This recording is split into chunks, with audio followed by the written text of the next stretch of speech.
station of Fox Sports. We are Baltimore. We are Detroit. Tigers baseball on Fox Sports Detroit is presented by Bell Tire.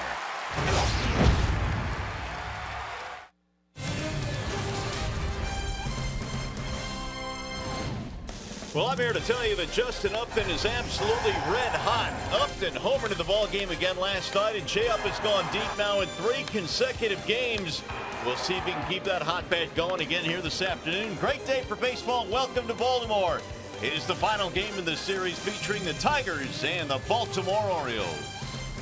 Hi again, everyone, and welcome to Tigers Baseball. Mario and Pemba, Rod Allen, glad to have you with us here for the final game in this series between the Tigers and the O's. And, well, Brad Ausmus keeps saying, Rod, as the Tigers try to get back up to 500, you got to keep winning series. They've got a chance to do that again today. Yes, they do have an opportunity to do that today. And this has been a very good, entertaining 3 days of baseball here in Baltimore. And it's probably going to be that again today. One thing the Tigers must do, however, is somehow slow down Tim Beckham. This guy has gone off against the Tigers this year. 3 home runs in the series. But we got Justin Upton, and he's been going off, too. Looking forward to another fabulous day of baseball here at Camden Yards. All right, stay with us. Series finale just minutes away. But right now we send you back to the Call Sam Studios and Mickey York.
Game in this series. Tigers and the Orioles wrap it up here today on a gorgeous afternoon in Baltimore. The Tigers trying to win 3 out of 4 in this series. And we'll check out their starting lineup in this one here today, presented by the Southeast Michigan Ford dealers. It'll be Ian Kinsler getting it started for the Tigers this afternoon. Ducey and then Upton. Castellanos is batting cleanup today. Miguel Cabrera getting the day off. Matuk and Victor Martinez. Bottom 3 of Hicks doing the catching. Romine and then Machado filling in for Jose Iglesias, who was placed on the bereavement list today for the Tigers. Now they are facing Ubaldo Jimenez today, and he's presented by Jeff Glover and Associates Realtors. Yeah, the Tigers have seen Ubaldo a bunch throughout his major league career, and they have had a lot of success against him. He is pitching some of his best baseball right now. He's got about 5 or 6 pitches. I won't bore you with all of them. His 3 main pitches are the fastball, slider, and his split. When he's got that combination working, he can be very, very effective. Let's take a look at the Baltimore Orioles starting defense. It is brought to you by Tim Hortons. They've got Smith in left today, Jones in center, Rickard in right, Beckham and Scope up the middle, Machado, Davis on the corners, and Caleb Joseph is the catcher here this afternoon. So the Tigers getting set to face Jimenez. They've gotten off to quick starts in every game in this series. Tigers jumped out to a 2-0 lead in the opening inning last night, only to have the Orioles shut down the Tigers the rest of the way. No rain in sight here this afternoon. It's another gorgeous day in Baltimore. Final game in this set, and then it's on to Pittsburgh for a 2-game series. It is 81 at game time today, mostly sunny. The clouds that were around earlier this morning starting to burn away now. And the crowd still filing into beautiful Oriole Park at Camden Yards. So here we go. It'll be Ian Kinsler, Jim Ducey, and Justin Upton in the Tigers' first inning, facing the 33-year-old Ubaldo Jimenez, a native of the Dominican Republic. There was a time when Ubaldo was pitching for the Colorado Rockies. He had a fastball that registered about 98, 99 miles an hour on the radar gun, but he's right around 90 to 92 these days. Not nearly the hard thrower that he used to be. And here we go. The first pitch is a strike called on the outer edge. Already Ian Kinsler beefing with Roberto Ortiz, the home plate umpire. He thought that ball was off the dish. Corey Blaser, Doug Eddings, Jeff Nelson round out the umpiring crew today. There's the ball low, 1 ball and 1 strike. Kinsler was 0 for 4 yesterday, which snapped a couple of streaks, a 7-game hitting streak. And also he was on base 22 in a row. Ian fouls it back out of play. 1 ball and 2 strikes.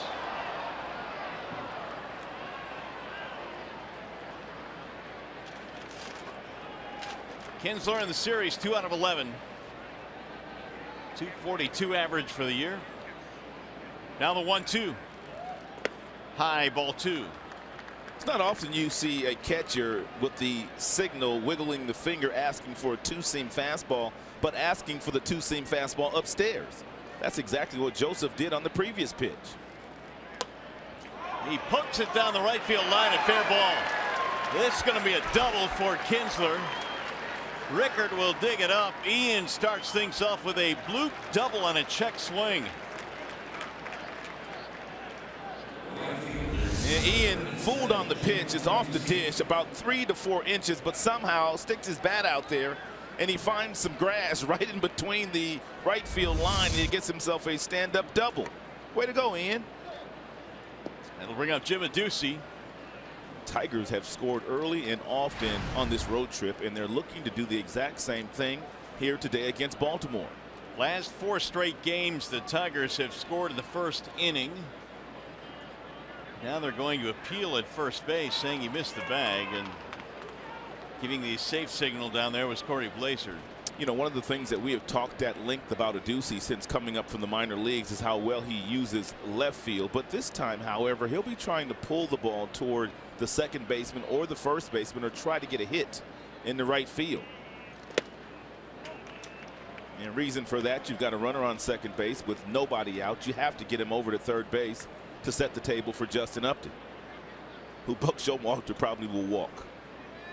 If he's smart, he will. Based on the results in this series. Bouncing ball foul, first base side. One ball, one strike. There's Jay up lurking on deck. It's been a huge road trip. You can tell that Adduci on this swing simply trying to get it out in front and make sure he pulls something to that side of the diamond. Adduci 1 for 8 in this series against the O's. Foul ball 1-2. You'll see quite a few of those splitters today from Ubaldo, and when he's got it working, it's a pretty good tumbler. Fastball gets up to 92 up to the strike zone. Then he throws that tumbler that looks like a fastball coming out of his hand, but obviously it starts to tumble as it gets into the hitting zone. Tigers without a couple of regulars today. Cabrera gets the day off, and Iglesias on the bereavement list. He's not going to be with the team. Swing and a miss, and Adduci down on strikes. One gone.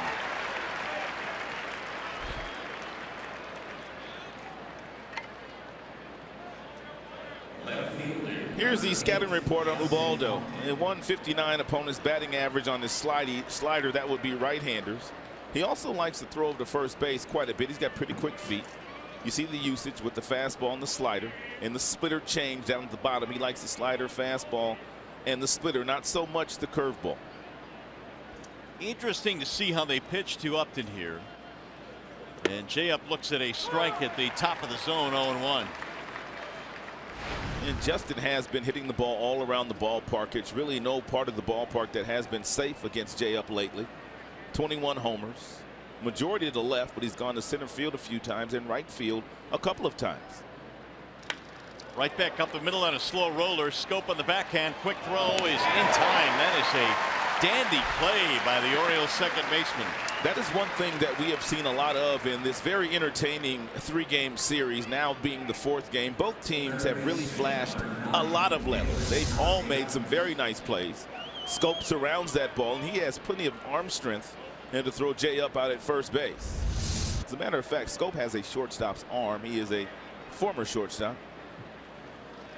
So with Miggy out of the lineup today, Castellanos batting cleanup. And he is 0 for 10 in his career against Jimenez. You look at ball 1. Tigers trying not to waste a leadoff double by Kinsler. He's at third down with 2 outs. Nick 1 for 11 in the series. There's ball 2 low. Very important if you're Ian Kinsler to anticipate that Ubaldo might bounce another one of those split-fingered fastballs, and if it gets by Joseph, you want to make sure you're in a good position to scamper home with that first run of the game.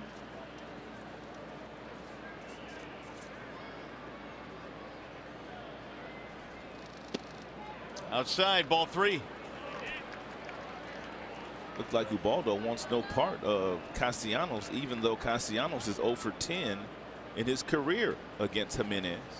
He's got Mikey Matuk waiting on deck. A lot of guys swinging 3-0 these days. We'll see if Nicholas is. Ball 4. That'll be a 2-out walk. So Nick got nothing close to hit. First and third now for Matuk. Not only was Castellanos 0 for 10 against Jimenez, but in this ballpark 4 for 48 in his career, yet they put him on 4 pitches. And somebody took him in, picked the stick today too. I don't know who that is, but somebody took him, even though you gave those numbers. Going against the numbers. Well, here's Matuk. We'll see if he can make him pay now. He clearly pitched around Castellanos to get to Mikey. I'm sure Mikey recognized that fact. Mikey's been balling lately, batting average up to 284 now. In there, a strike called. Gorgeous weather day here. You brought it up last night. How about the break in weather we've caught here the last couple of days? Usually it is blazing hot here in August in Baltimore. Especially during day games where the temperature and the humidity is just unbearable sometimes. But boy, has it been pleasant. Last night was an awesome night and a spectacular day today. 1 ball, 1 strike on Mikey Matuk.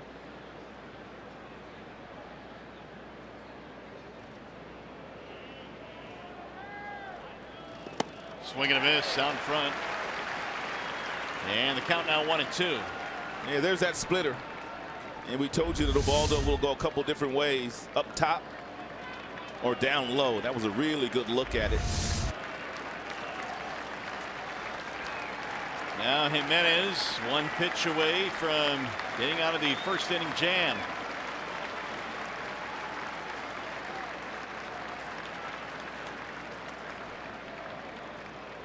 Runner goes from first base. It is outside. Snap throw down to nobody in particular down there, and the Orioles are fortunate there. Joseph threw it right into the turf, and Scope came in to pick it up. Kinsler stayed at third. And no one covering the bag, but yet Joseph still threw the ball down to second base.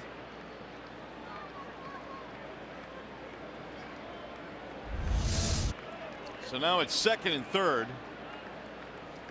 2-2 on Matuk. That's the very reason why in that particular situation, if you're at a ballpark, you see the catcher go out in front of home plate and give a series of signs. Got him, strike three. Matuk didn't like it. Tigers will strand two.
First inning. Here come the Orioles now in the bottom of the first, and they are facing Anibal Sanchez here this afternoon.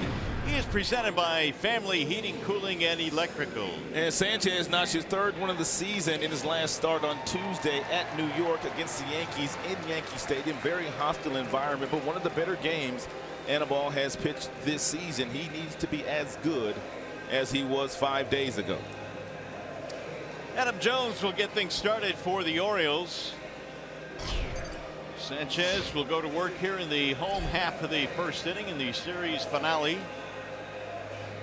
If you've been with us the last 3 days, we've told you that Jones, he's not your typical leadoff hitter. He's up there to hit the ball in the gap somewhere. He ain't taking nothing. Ever. He's 4 out of 12, couple of doubles in the series.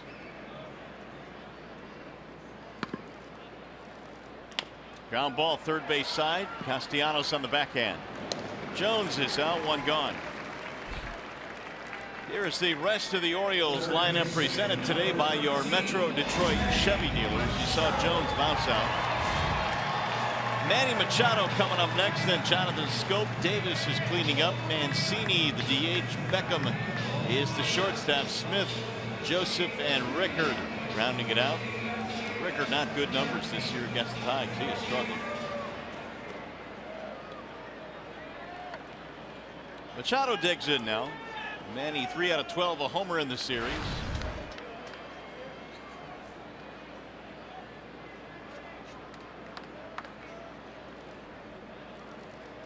He'll look at strike one from Sanchez.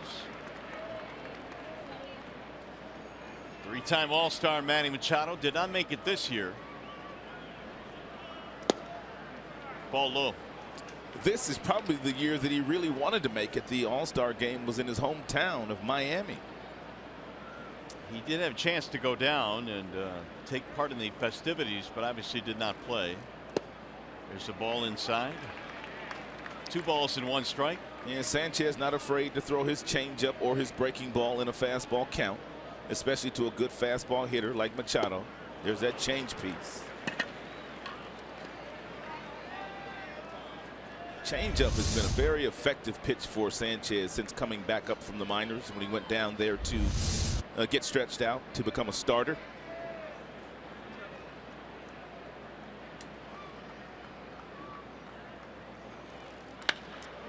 On the ground to the right side and through. He found a hole. It'll be a 1-out single for Machado.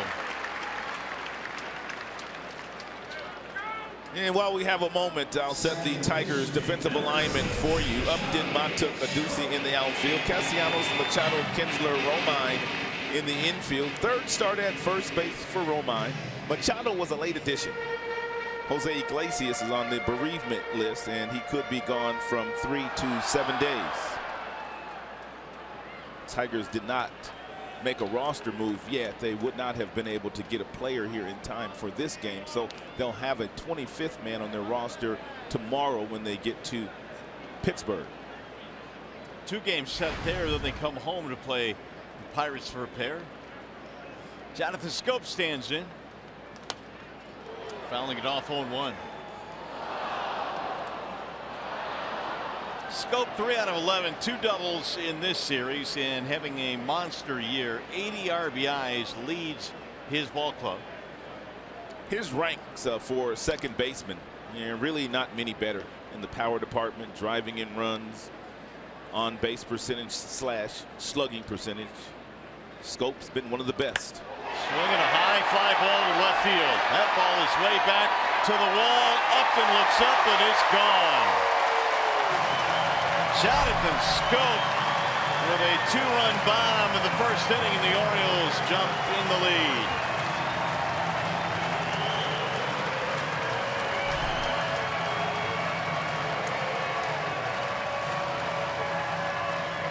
Number 25 for Scope.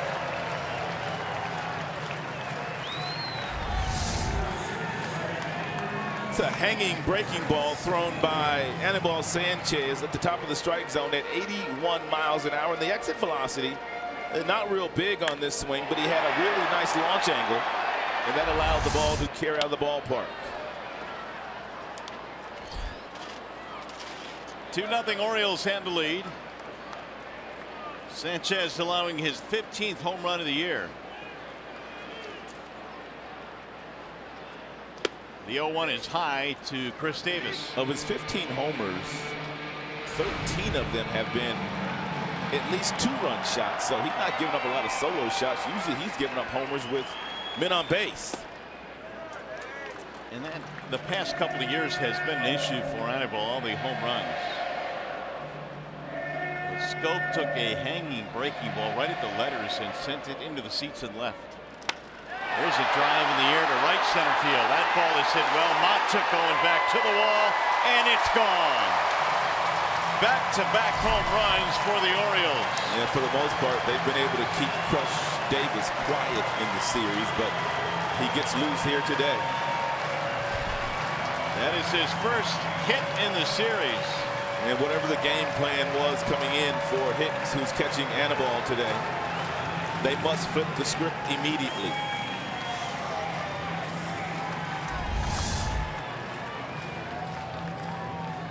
Little two-seam fastball right in the happy zone of Chris Davis.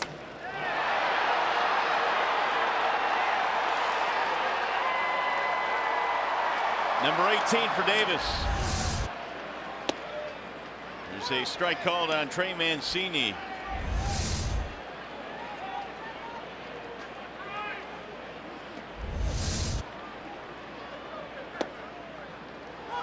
Oh, 0-2 on Mancini. Early 3-0 lead for the Orioles on a pair of home runs. And Mancini takes it outside on the check swing. Camden Yards really hasn't been the kindest to Sanchez. He's had 3 prior starts in this ballpark, 1 and 2 with a 6.16 ERA.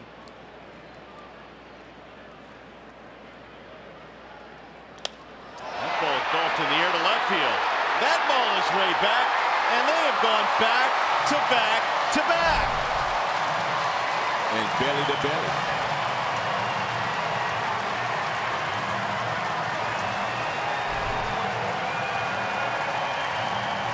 Wow. For as well as Sanchez had been pitching lately, this is reverting to the old Anibal that went back to before he went to the minor leagues this year. 3 straight home runs for the Orioles. Anibal out there shaking his head as to he doesn't know what's going on. And he got ahead of Mancini 0-2.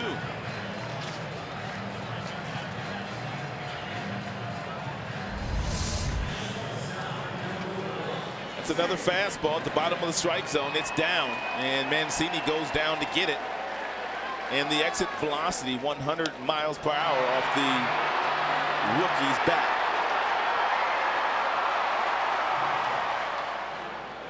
And now he has to face their hottest hitter. Tim Beckham has been unbelievable in his first week with the Orioles. He is 13 for 20 with his new team.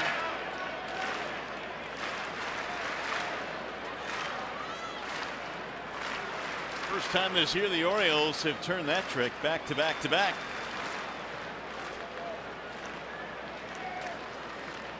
Beckham has hit safely in 5 in a row. Looks at a ball outside.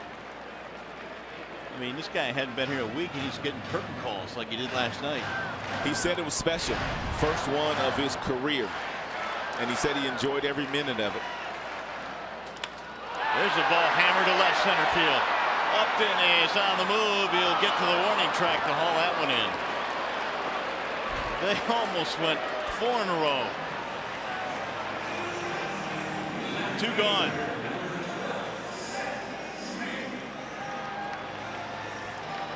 That'll bring up Seth Smith.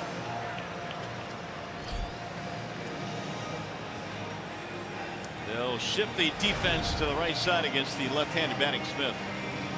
270 hitter.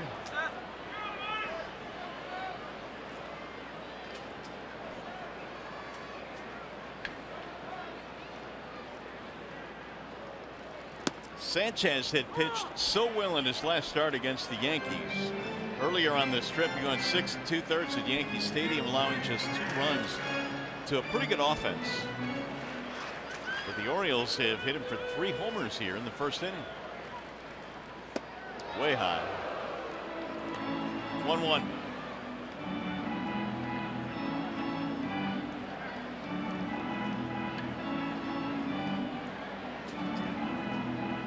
Smith has a double in the series, 2 for 6.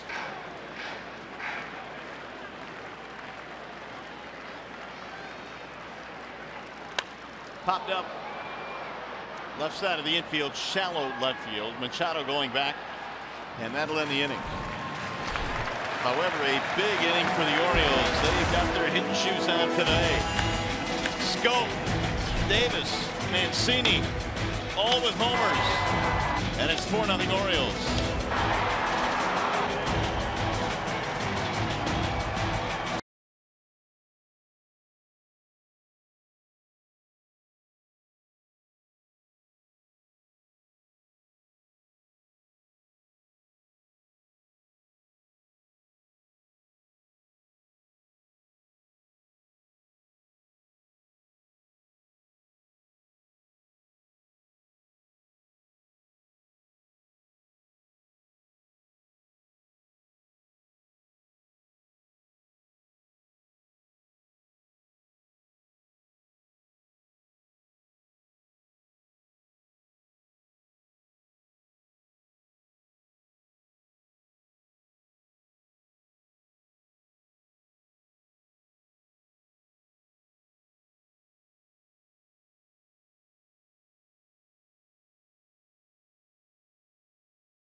they lead 4-0 now as we go to the top of the second inning.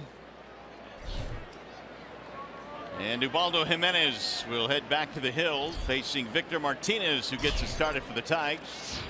And Vimard looks at ball one inside. Martinez, Hicks, Romine here in the top of the second.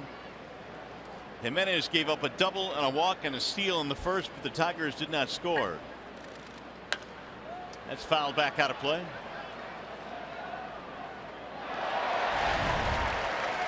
Vimard batting .256.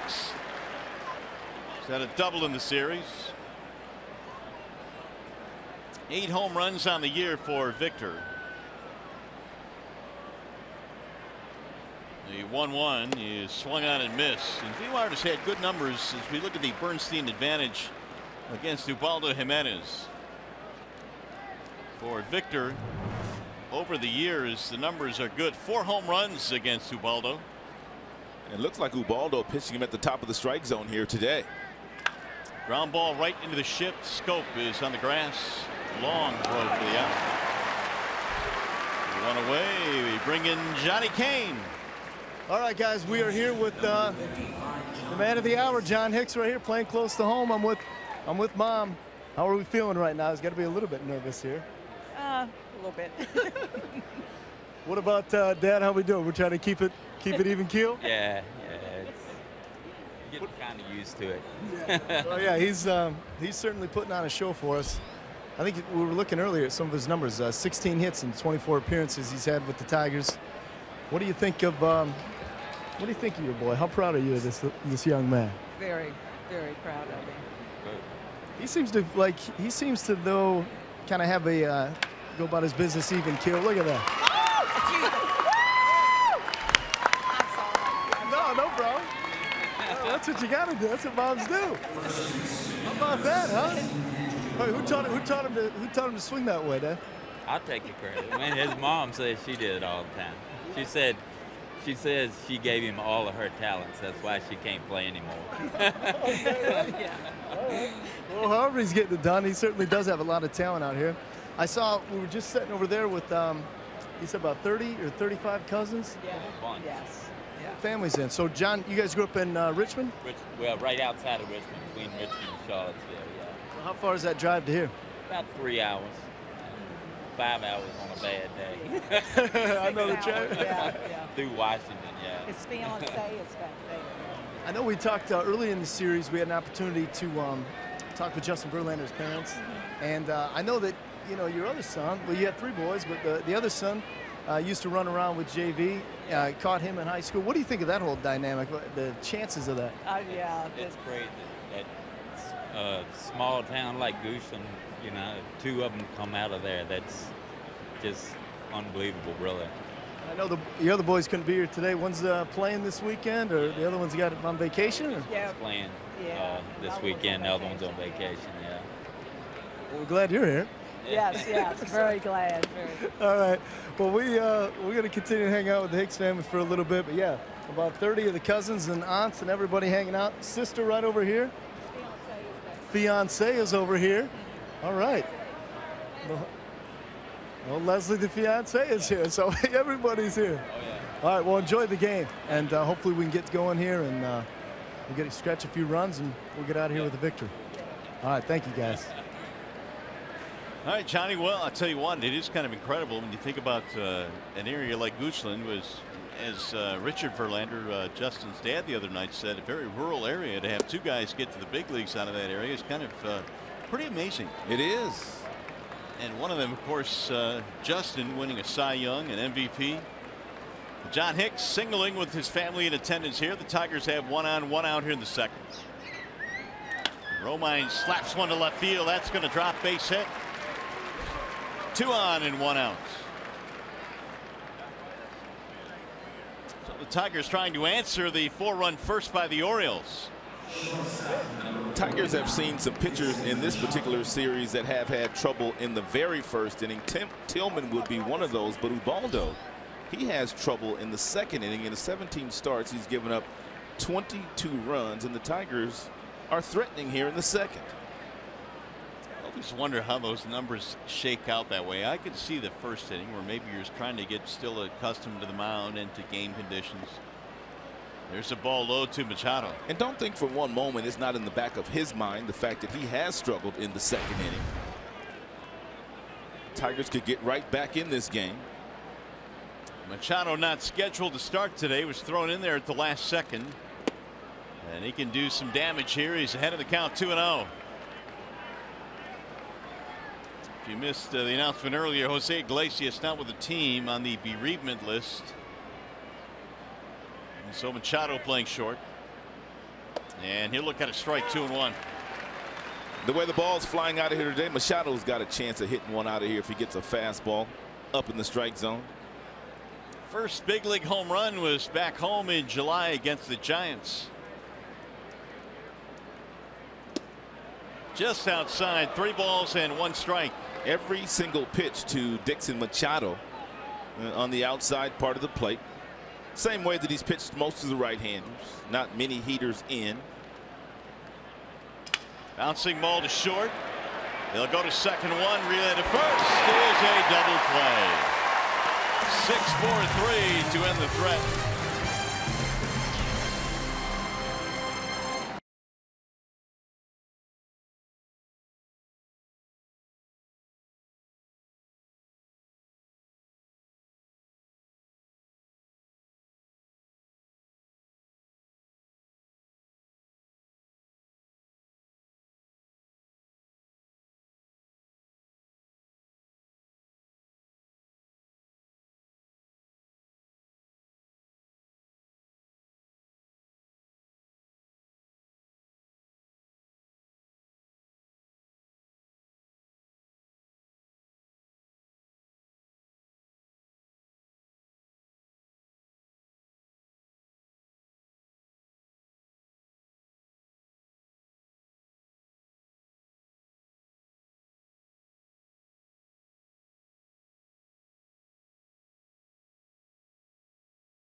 Nothing as we go to the bottom of the second here at Camden Yards.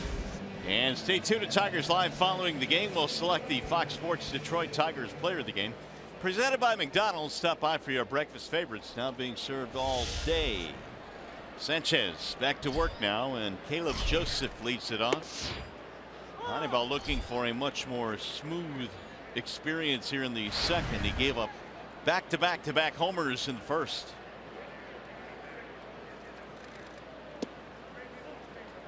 Joseph having a pretty good year offensively. In fact, in his last 48, he's batting at a .331 clip.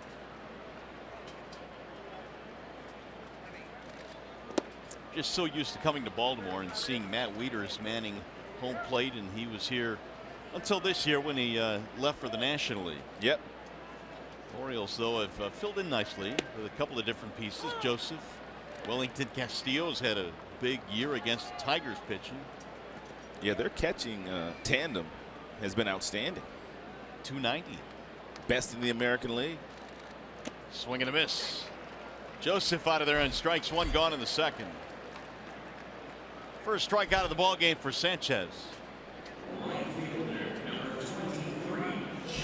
Here's Joey Rickard.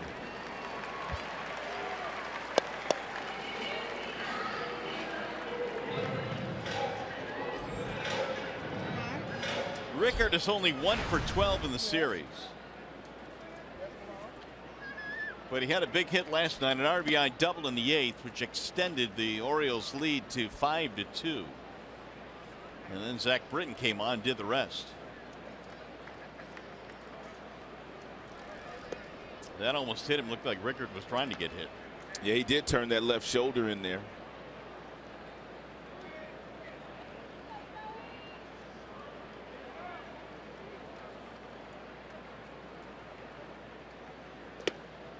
Strike call, top of the zone, 2-1 on Rickard.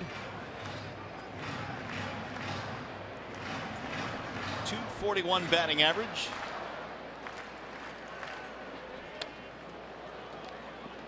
2-2. Rickard went to high school at Bishop Gorman High School in Vegas, which also produced Joey Gallo.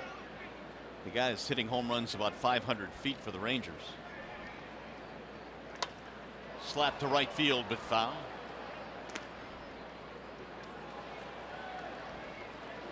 Top of the order, Adam Jones waiting on deck. Sanchez also trying to get his pitch count back in order. And he missed low. 3-2 on Joey Rickard. Tigers came in 5.5 out of the wild card. The Orioles 3 back.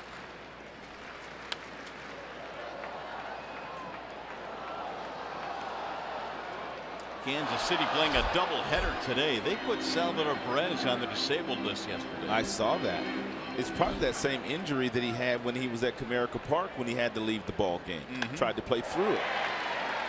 There's a base hit to center for Rickard. And not only did they put him on the disabled list, Mario, they say he might be out 3 to 4 weeks. Ooh.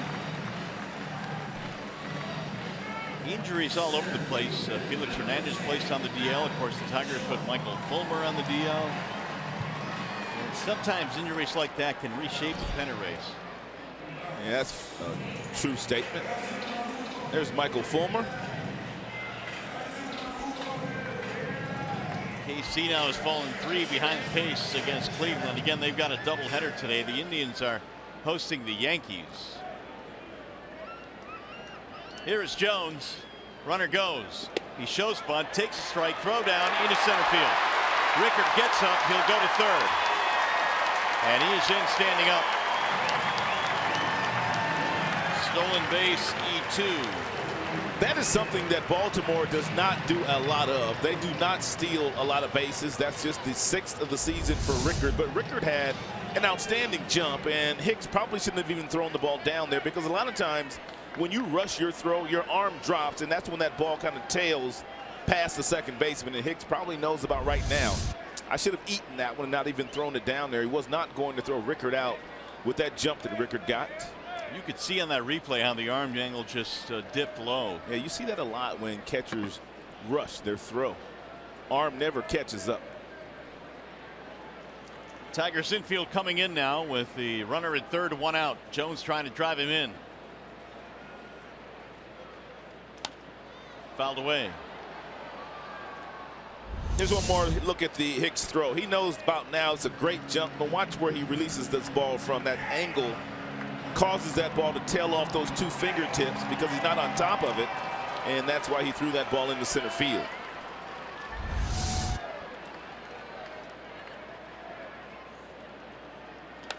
Ground ball, diving stop at third by Nick. Nice play to hold the runner at third base. 2 gone.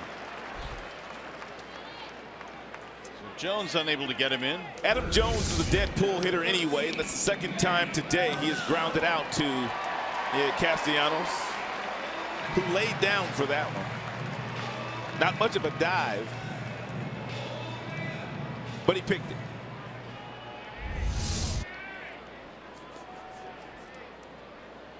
Now Machado, the infield back with 2 away.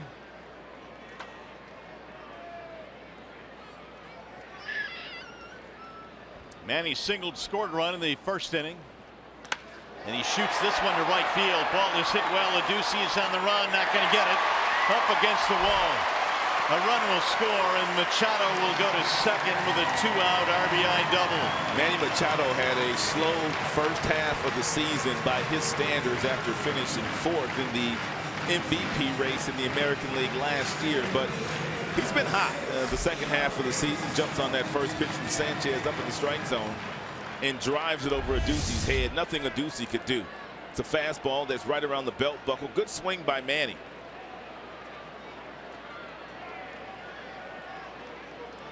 He is 2 for 2 in this game. That is his 5th hit of the series. Here's Jonathan Scope. Ball 1. 5 runs on 6 hits in the early going here for the Orioles.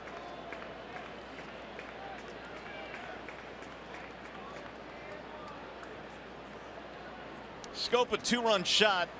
The first of 3 in a row for Baltimore in the first inning. 2-0.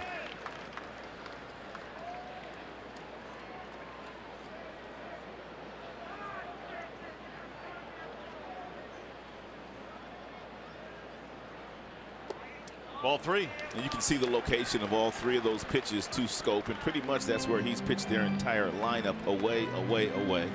At some point in time, it would be wise for Sanchez to at least show the Orioles something inside off the plate, and just to get them thinking about something else so they don't continue to dive out over the dish. He had a rip there on 2-0, fouled it straight back. We're starting to see more and more guys take the liberty of swinging 3 balls and no strikes, and the numbers are way up this year in that category.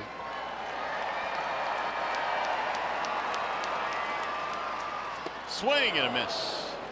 Good pitch. 3-2. Good changeup.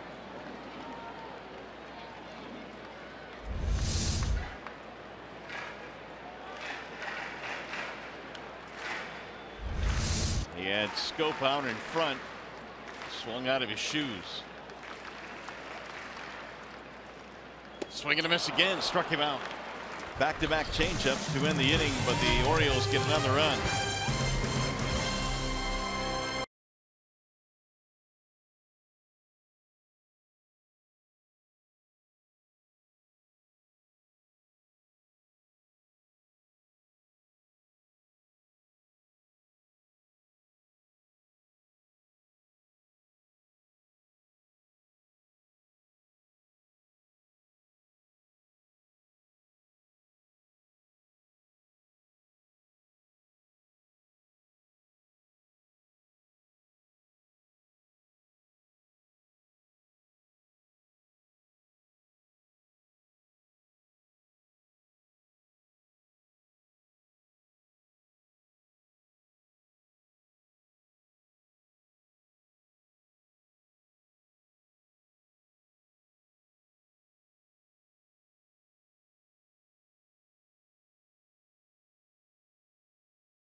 Tire pitch by pitch. Jimenez in the first couple of frames has started the Tigers off with this split-fingered fastball to get ahead of the guys. He's thrown it quite a few times, and then once he gets the Tigers kind of looking for this pitch, he's been able to throw some fastballs by guys. He's also caught one looking, and he jammed Machado with a good fastball in a tough situation to get double play to get out of the inning. So he starts off with the change-ups and he tries to finish guys off with his heater. It'll be Kinsler to get it started here in the third. Kinsler, Adduci, Upton. Ian Kinsler hit a pretty good pitch. It was off the plate about 4 inches, and he doubled down the a right field corner in the first inning. Pulls this one on the ground and through. That's a base hit for Ian. Leadoff single here in the third. And he is 2 for 2. Now a Ducey. A little tumbler at the bottom of the strike zone. Ian waited on it perfectly. Still out in front just a little bit, but he kept his hands back. Able to hit it right past Beckham, the shortstop, in that 5-6 hole. Tigers have had a lot of base runners early on in this game. Have not been able to cash in yet. Ducey struck out after the leadoff double in the first inning by Kinsler.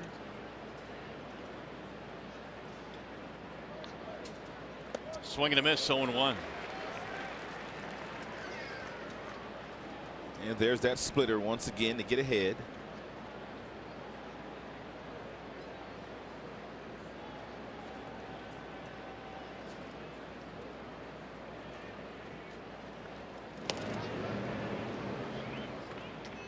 Ian does not run nearly as much as he used to. And when he came up with the Texas Rangers, Ian was stealing 20 and 30 bases a year. As a matter of fact, Ian, one of 4 active players with at least 200 steals and 200 home runs. Twice in his career hit 30 home runs and stole 30 bases in a season. You don't see that very often anymore. Guys 30-30. Now it's more like 20-20. Ground ball and a diving stop at short. Beckham goes to second, 1.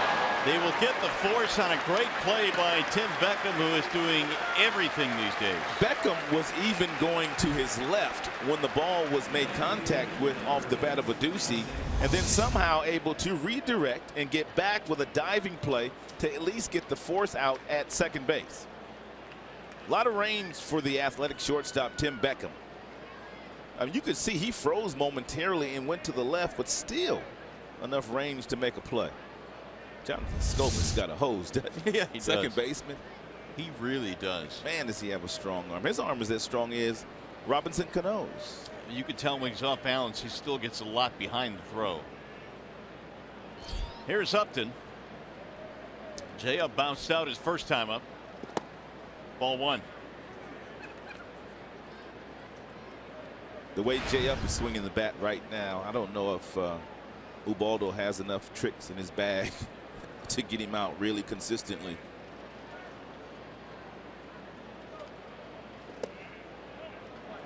You 2-0 the count. You can see the way J-Up is taking pitches right now, that he's just seeing the baseball as well as we've seen him in a Tigers uniform. Dangerous count for Ubaldo. Runner goes. Driven to left field, but foul. He got out in front of it. 2-1. 17 extra bases since the All-Star break. Extra base hits for Upton. Can you tell if a guy is going really good or really bad just by how he takes a pitch? Absolutely. And when you see a guy staying still with the head and not moving too much in the batter's box, like that right there. I mean, just watch how he takes this pitch. I mean, the head doesn't move. He has the leg kick. He puts it right back down, and he's in a position to do some damage.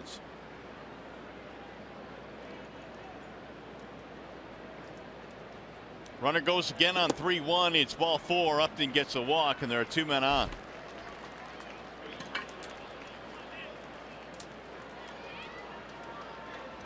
So Upton with a base on balls. That'll bring up Castellanos, who walked in his first at bat. One thing Jimenez has gotten is a ton of ground balls early in this game, including a double play ball in the second.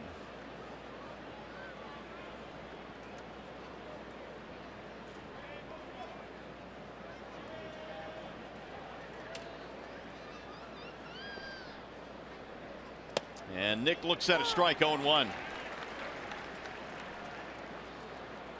Jimenez has been pitching good baseball lately for the Orioles. In fact, he came in his last 2 starts with an ERA just a little over 2. Fouled back and broke his bat, it sounded like. Ubaldo used to be one of those guys that had the delivery where he would take the hands all the way over the head. and whether he was stretching or winding up. But now he is just real simple with the hands in the glove. Not a lot of moving parts for Ubaldo. They feel like that's helped his control a little bit better. He has, however, not pitched well in his home park this year. His ERA was over 7 here at Oriole Park. He's got Castellanos down 0-2.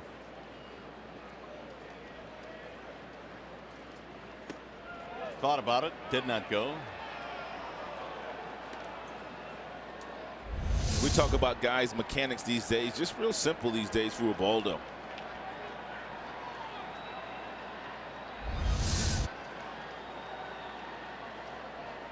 He has had a lot of pitching coaches in his major league career. He's been with several different organizations.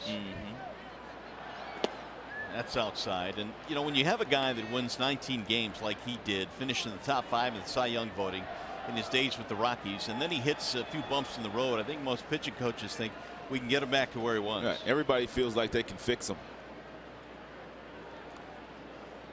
2-2 on Nick. Swing and a miss. And not a good swing by Castellanos. Down he goes. Jimenez with his 3rd strikeout, 2 away. That'll bring up Mikey Matuk. Mikey took a call 3rd that he did not agree with back in the 1st inning.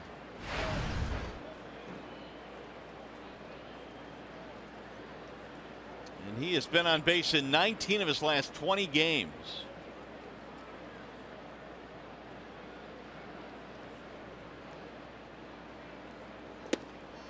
Ball 1.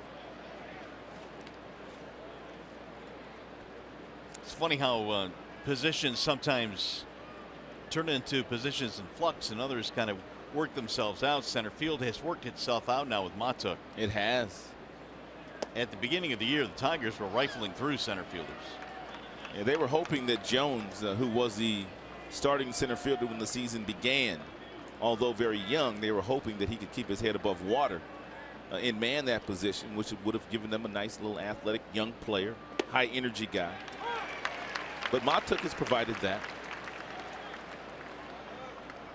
I think Mikey's a better overall athlete than maybe we thought he might be. I do think so. Hadn't had a chance to see him very much, but there's a reason why he was a #1 draft choice back in the day. Pulled on the ground to short. Beckham will go to second for the force, and once again Jimenez gets the ground ball when he needs it.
All right, Mick, thanks. The Indians coming in with an 8.5 game lead over the Tigers. They're 3 up on KC. Minnesota's starting to fade a little bit now. They are 7 back. As the Orioles step up now with Chris Davis in the bottom of the 3rd. Davis homered in his first at bat. He got a fastball down in the strike zone from Anibal Sanchez and hit it out of the ballpark. That's where he likes the ball, down. It's got that classic uppercut swing.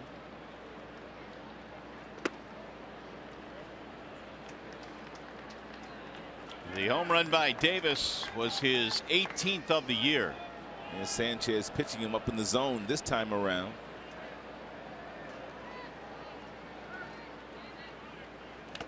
I don't know really why you'd ever throw anything below the letters to this For guy. sure. I mean, because over the years, that's the one pitch that he has struggled with against Detroit. 4 home runs in 6 games against the Tigers this year, including a home run in the 12th and then a home run in the 13th in a game against the Tigers back at Comerica. Little chopper to the right side. Kinsler on the grass throws him out. 1 gone. Hey, just a reminder, as you enjoy a cold one, to look forward to Miller Time later in today's game, brought to you by Miller Lights. Here's Trey Mancini.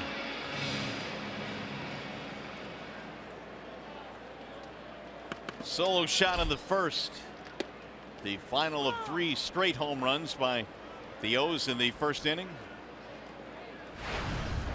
Mancini had 14 home runs at the All-Star break. And he pulls this one through, a base hit. And Baltimore's got their hitting shoes on today.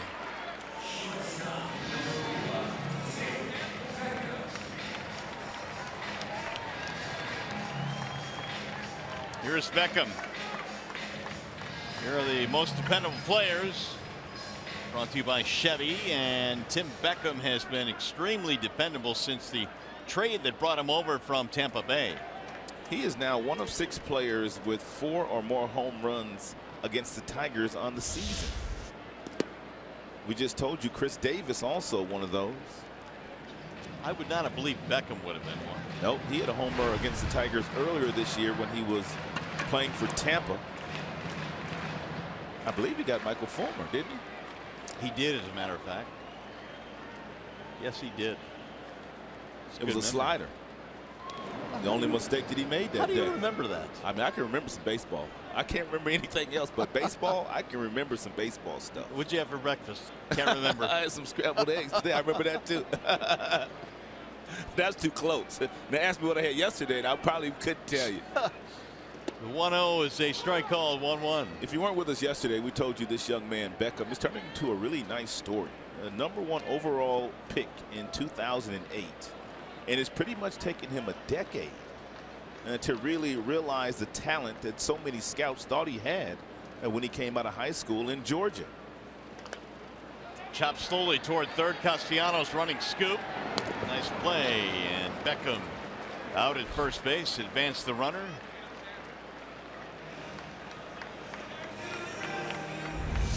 Nick's been busy already today. Third ground ball and that he's fielded flawlessly. It's been a bit of a rough year for Nick. 15 errors down at third base. There are times, though, when he shows that all that extra work that he's putting in is paying off. He does work hard.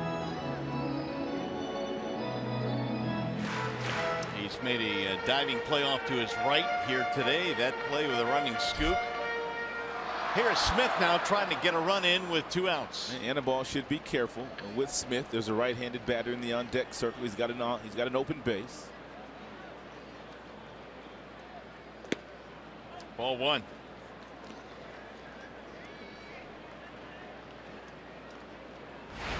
Smith popped up back in the first inning.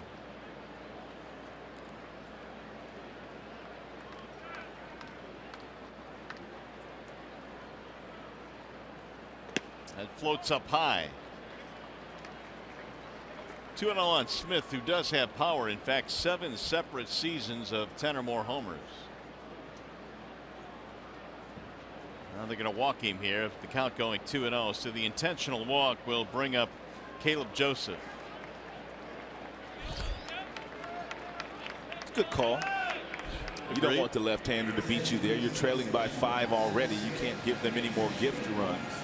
You might as well go after the right-hander. Even though Joseph has some decent numbers against Sanchez, Sanchez got him his first time out up today.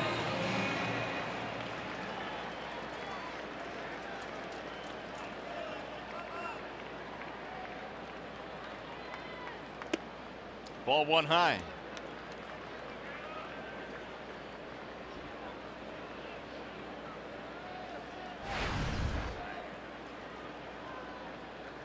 Orioles now have 8 hits already in this game. We're only in the 3rd. The 1-0. Nubbed off the end of the bat. Sanchez will handle it and tag him for the out.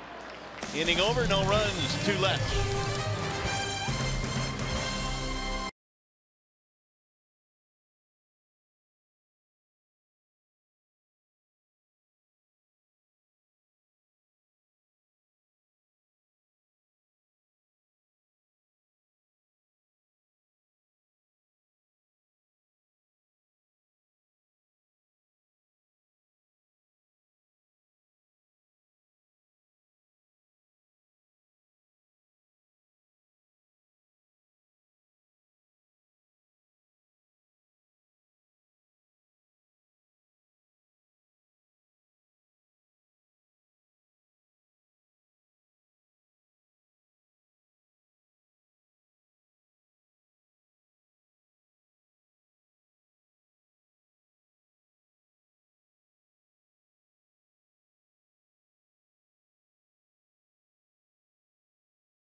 As we go to the top of the 4th now here at Camden Yards, the Tigers August Digital Ballpark Pass is your ticket to every home game in August. 1 pass every game, and it's only $54.99. All tickets are digitally delivered via your mobile device. Buy yours today at tigers.com/pass. Ubaldo Jimenez has been able to skirt around some base runners early in this game. He's gotten a lot of ground ball outs as Victor stands in to get things started. Vemar grounded right to Scope in short right field, right into the shift in his last at bat. And Tigers have been able to bend Ubaldo in the first few innings here, but they have not been able to break him. They've left 5 men on base, 4 of those in scoring position. They're 0 for 5 in risk so far today. 1-1 on Victor. So Detroit unable to get the big hit. Hicks will follow, and then Romine. Well, Montook struck out with 2 on in the first. And then Jimenez got a double play from Machado in the second, and he got the Montook ground out with 2 men on in the third. Ubaldo with a pretty nice mix going right now. Not really using many breaking balls. It's been pretty much fastballs and splitters so far. Drilled to right field. That'll be caught there by Rickard. 1 gone. We bring in Johnny Kane. All right, boys, I wanted to tell you that one of the cool things about being here in Baltimore, maybe people don't understand, it's actually the birthplace of the Star Spangled Banner, the birthplace of the American Railroad, and the birthplace of the American icon, maybe the greatest ball player that ever lived. Talking about Babe Ruth. And actually, just a couple of blocks here from the ballpark is the childhood home of Babe Ruth. And earlier in this trip, Kevin Gurlewski, our photographer, and I got a chance to go over there And if you're a baseball fan of any type, I mean, you want to go there, see some of the relics, autographed baseballs. They have the home video of the famed called shot from the 1938 World Series against the Cubs. Everything you could ever imagine. And they actually have like the same setup of where he was actually born. So they always talk about Yankee Stadium being the house that Ruth built. Well, this was the house that Ruth was born in. Is that right? Something like that. Yeah, exactly. Anyway, it is really neat. The one thing, I'm sure we've watched plenty of movies, and if you're a baseball historian at all, where he got his name. He was born George Herman Ruth Jr., and he went to St. Mary's School, and basically was a troublemaking kid, and he was scouted actually by Jack Dunn, or discovered by Jack Dunn, who was the owner of the O's minor league team at that time. And he said, I really want this kid to play for me. And they said, well, you can do that, Jack, but you got to become his legal guardian. So Jack Dunn became his legal guardian, and as legend has it, the first time Babe Ruth ever went to the pitcher's mound, all the other teammates were looking around and said, hey, have you seen Dunny's baby? Have you seen his new babe? And that was his new project, his favorite player being Babe Ruth, and that's how he got his name. I never knew that, to be honest with you. I really didn't. Look at Well, that Johnny. one's free. That one's free. Thank you, Mario. Johnny. So, anyway, it was very neat. And so, again, we've seen some neat things out here going to Annapolis, Babe Ruth's home, of course, the Inner Harbor. Baltimore's been a great city, and the fans have been great to the Tigers fans here as well. That's for sure. They have indeed. It's been a really good trip here. There's another soft serve to left field, and Romine now is going to be 2 for 2. So Hicks and Romine have a total of 4 hits combined. And both of Romine's hits have gone right over the shortstop's head. 2 for 2 with a couple of lobs. All right, here's some more on Baltimore's Babe. Babe Ruth, born in 1895 in Baltimore, 22 major league seasons. And for the longest of time, we didn't think anybody would sit 714 homers, but that was surpassed, and it's been done a couple of times. Babe also was a very accomplished pitcher in the big leagues, which kind of set him apart from a lot of other players. There's a strike called on Machado. Tigers threatening here in the 4th, 2 on, 1 out. Singles by Hicks and Romine. Same situation back in the 2nd, and Machado hit into a 6-4-3. So Jimenez has been able to get a couple of really big ground ball outs in this game. Machado had himself in a really good fastball count as well when he grounded into that double play. As a matter of fact, it was a 2-1 count, and he crowded him with a fastball, and he broke his bat for that 6-4-3 double play.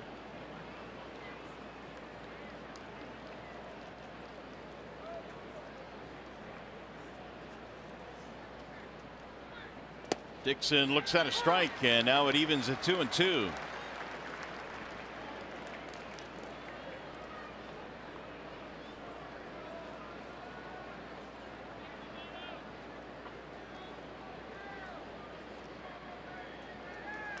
Ground ball to third. Machado, fair ball, tags the bag 1, throws off the bag. They almost got another double play.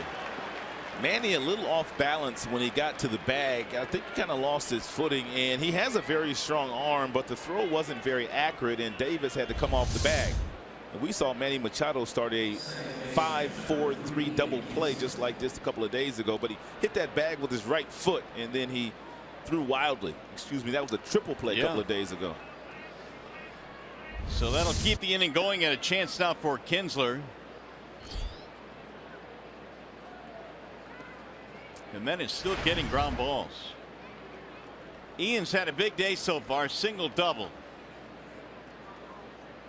In search of a 2-out hit.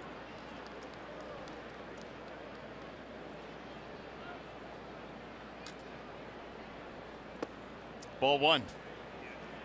Ian apparently seeing that split-fingered fastball that Jimenez has thrown here today a bunch. He's seeing it very well. The batting average against that pitch, in case you're wondering, about 238.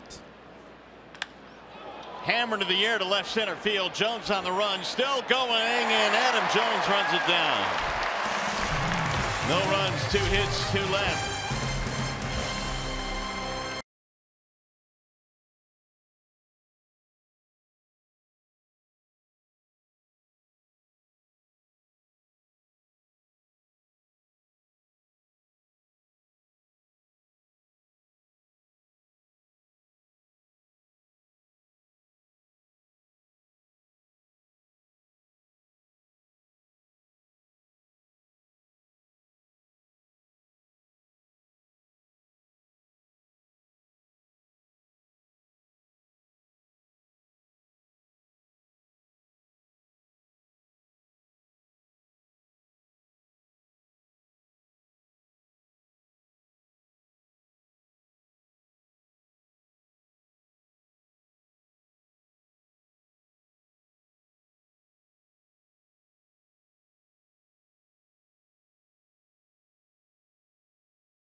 Here are some notable athletes from the city of Baltimore. Of course, Babe Ruth and our good friend Mr. Tiger, Al Kaline from Baltimore. I didn't know Brian Jordan was from here. Two-sport star in the NFL and also NBA. I mean the NFL, MLB. Let's see Bogues on that list. Michael Phelps, the Olympic swimmer. Gene Shue, who at one time played for the Pistons. Joey Rickard leads it off as we go to the bottom of the fourth. Number 9 hitter Rickard singled, stole a base, scored a run. That was back in the second. Then the top of the order, Jones, and then Machado facing Sanchez. 1-2 on Rickard. Orioles got 4 in the first, 1 in the second, and they've led 5-0.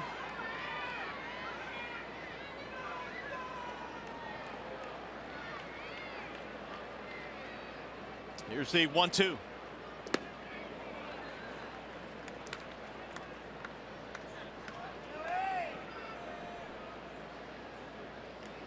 Rickard has done his best work in the 9 spot in their lineup. .313 this year, batting 9th. And that can be a real nice weapon when you're turning the lineup over to guys like Jones and Machado and Scope. No doubt about that. Get that bottom of the lineup on base. They've got some guys at the top of their order that can do some damage. Jones and Scope and Machado, Davis. Down the left field line, that ball is hooking, and it is a fair ball. And it's a home run. Rickard is just hit his 4th of the year, a line drive home run.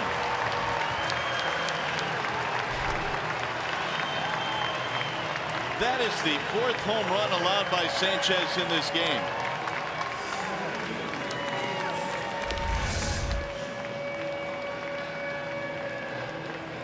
A changeup at 73 miles an hour that Rickard goes down to get, and don't need a whole lot of exit velocity and when it's on the line.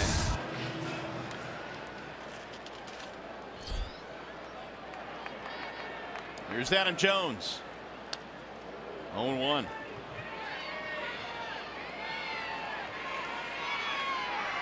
Here's Menard's big money encounter, and Jones on a list of consecutive seasons with 20 or more home runs by center fielders. How about the names on that list? Mays and Mantle and Andrew Jones. 7 consecutive seasons, 20 or more homers. And a really good defender as well. Larry Doby, Joe DiMaggio. Man, he's keeping some really nice company right now. We'll see Andrew McCutchen a couple of days. Well, tomorrow. Tomorrow, actually. How about the year McCutchen has had, man? After last year, many people thought he was done, but he is having a fabulous season. Center fielder for the Pittsburgh Pirates. I don't know that I ever believed that McCutchen was done. You know, I think sometimes you can believe that maybe there might be a scaling back of the numbers and maybe heading downward, but not done. Right.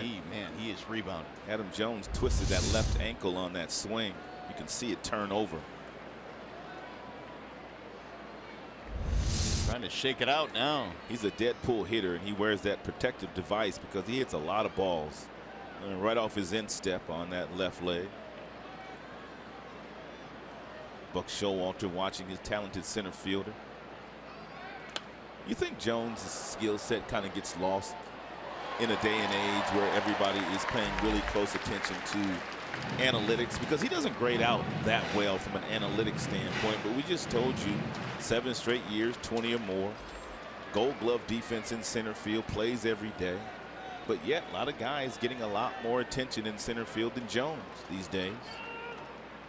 Here's the 2-2. Ground ball up the middle and into center field, a base hit. Well, here's an example for me.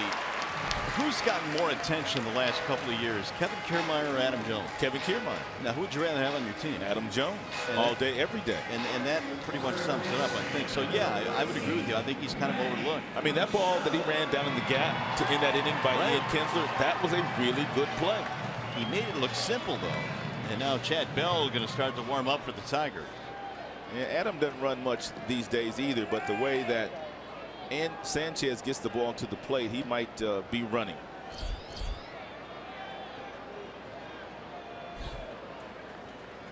Manny Machado single double RBI run scored.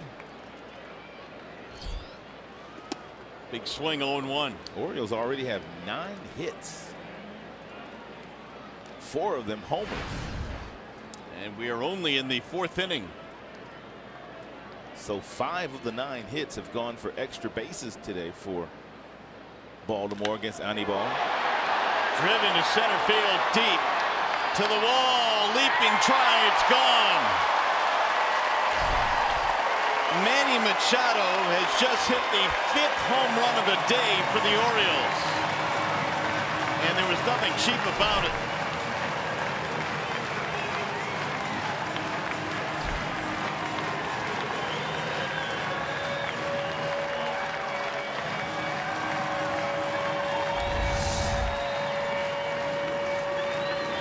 Cut fastball at 87 miles an hour out away from Manny. He was able to extend his arms and he did a lot of damage. Manny knew it was gone to straightaway center field as soon as he made contact with it, which means he knew he got it pretty good. And it doesn't get any easier. Hicks was told to go out and have a conversation with Anibal to buy some time to allow Chad Bell to get loose in the Tiger bullpen. Well, he just got him up, literally. So Bell warming up. It is now 8-0 in favor of the Orioles. The first career game allowing 5 home runs for Sanchez. And it's no surprise it comes here in Baltimore. Here comes Brad now. That's going to be it.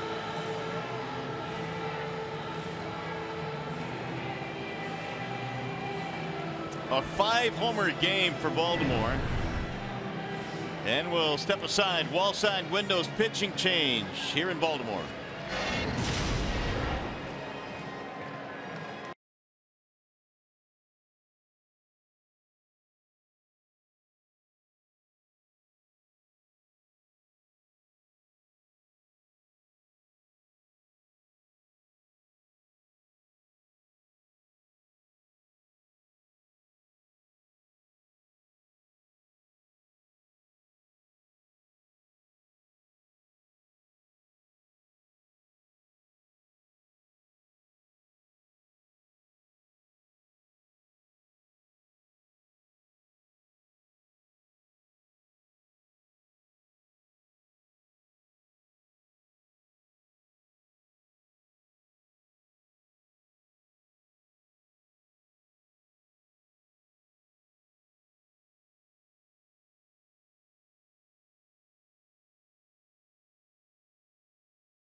Summary, Anibal Sanchez with a career-high 5 home runs given up in the game. It was Scope in the first, followed by Davis and Mancini.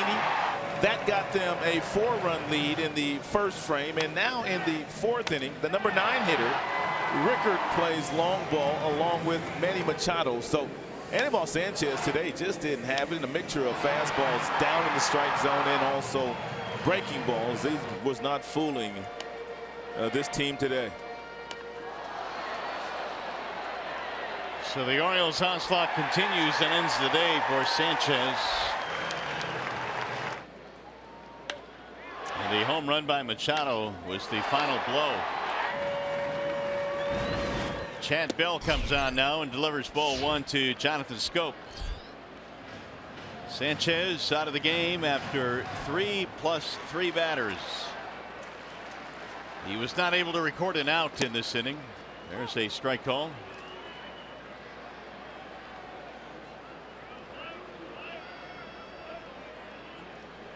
2-run shot for Scope and a strikeout.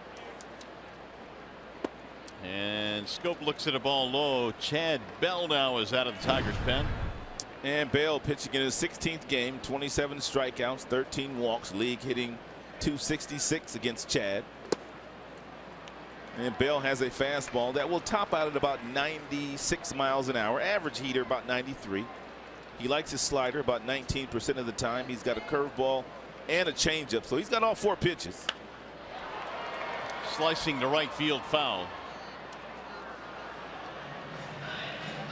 Full count, 3-2 on Jonathan Scope.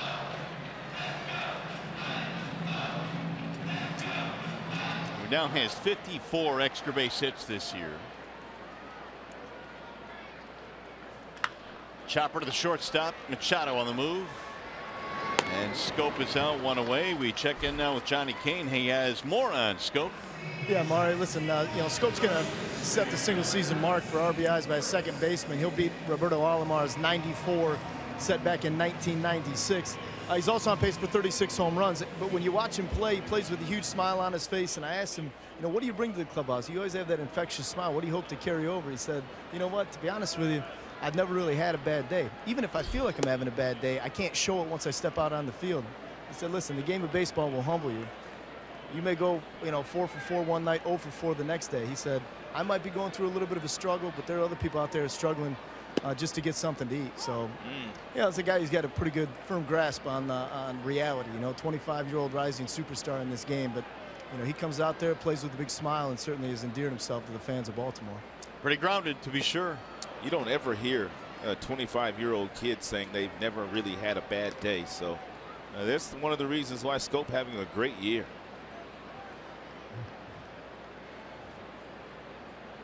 Chris Davis hitting now with 1 out.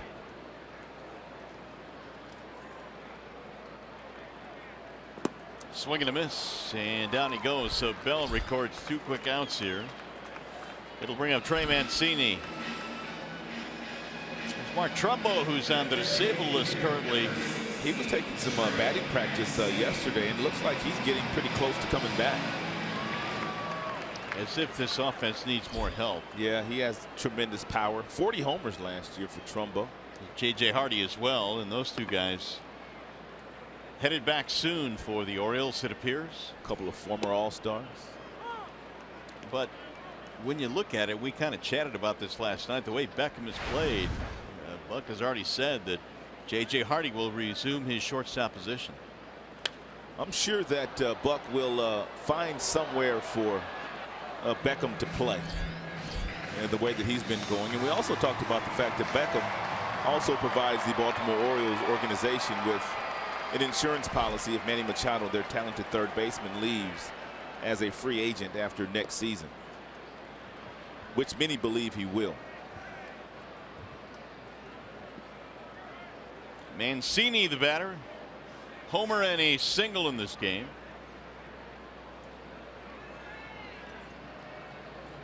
And Buck Showalter, 8th season here in Baltimore.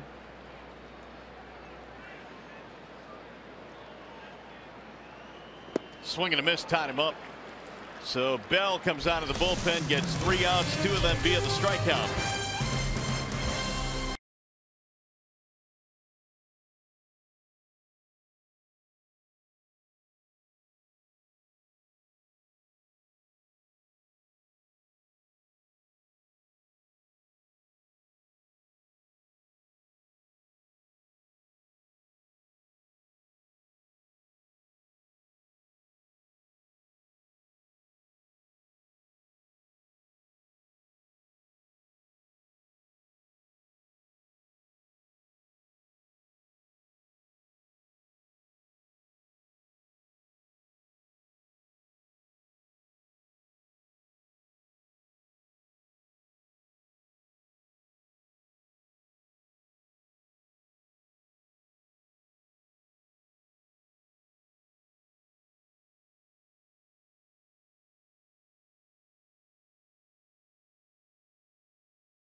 Sports Detroit is brought to you by Bell Tire. For tires and auto service, everybody needs a Bell Tire guy.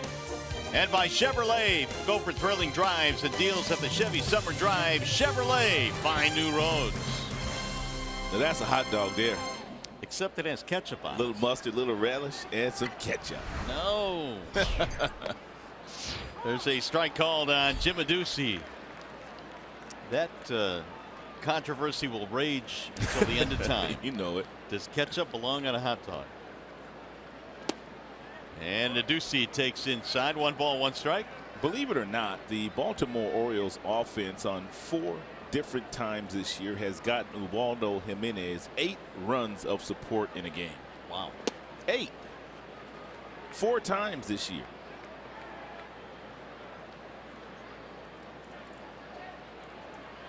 Well, Jimenez was given some early runs in this one. 4 in the first on 3 homers. Ball skied in the air toward left, slicing away from Smith. Still coming, and he's not going to get there.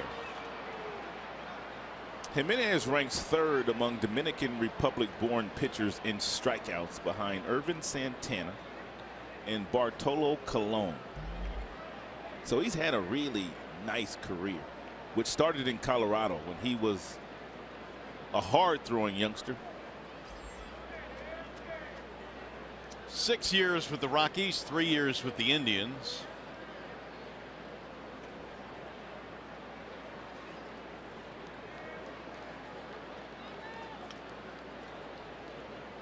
Two and 2 on Adduci. Did he go? Yes, he went around, said Jeff Nelson. 1 gone. He's got that splitter working today. And we told you that the batting average against the splitter right around 230, and he's been using the fastball effectively up and down with the 2-seamer and then going to the bottom of the strike zone with the splitter.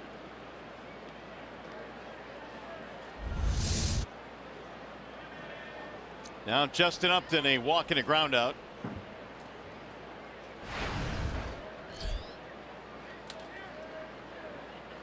Orioles have 10 hits in this game, 5 of them homers.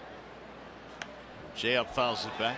Upton will get something to hit now in this game with the Orioles winning 8-0. They will not pitch around him. Remember last year when Upton was swinging through really average fastballs? Right. I mean, what happened? How does that happen for a guy like this? Because we've seen what he can do. Well, I think we're seeing the Justin Upton that the Tigers signed to that lengthy lucrative contract, a guy that was in the prime of his career with outstanding bat speed and and batter's box presence. He's always had a wonderful skill set, but he just lost it last year at the beginning of the year, but he regained it in August, and he hasn't lost it. He's kept it through. I mean, if you look at his numbers from August to August, I bet he's probably the best in baseball. Probably. Yeah, I would think so. Power department. The 2-1. See if this one stays in play. Foul ground. Davis toward the railing, out of play.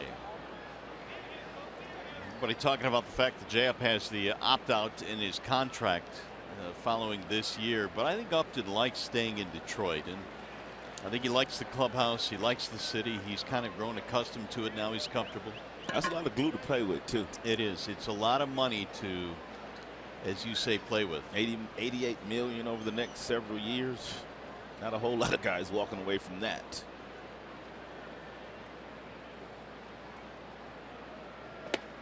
Got him. Strike 3 in the outside corner. J-Up caught looking as Jimenez paints the outside part of the plate. 5 strikeouts now for Ubaldo.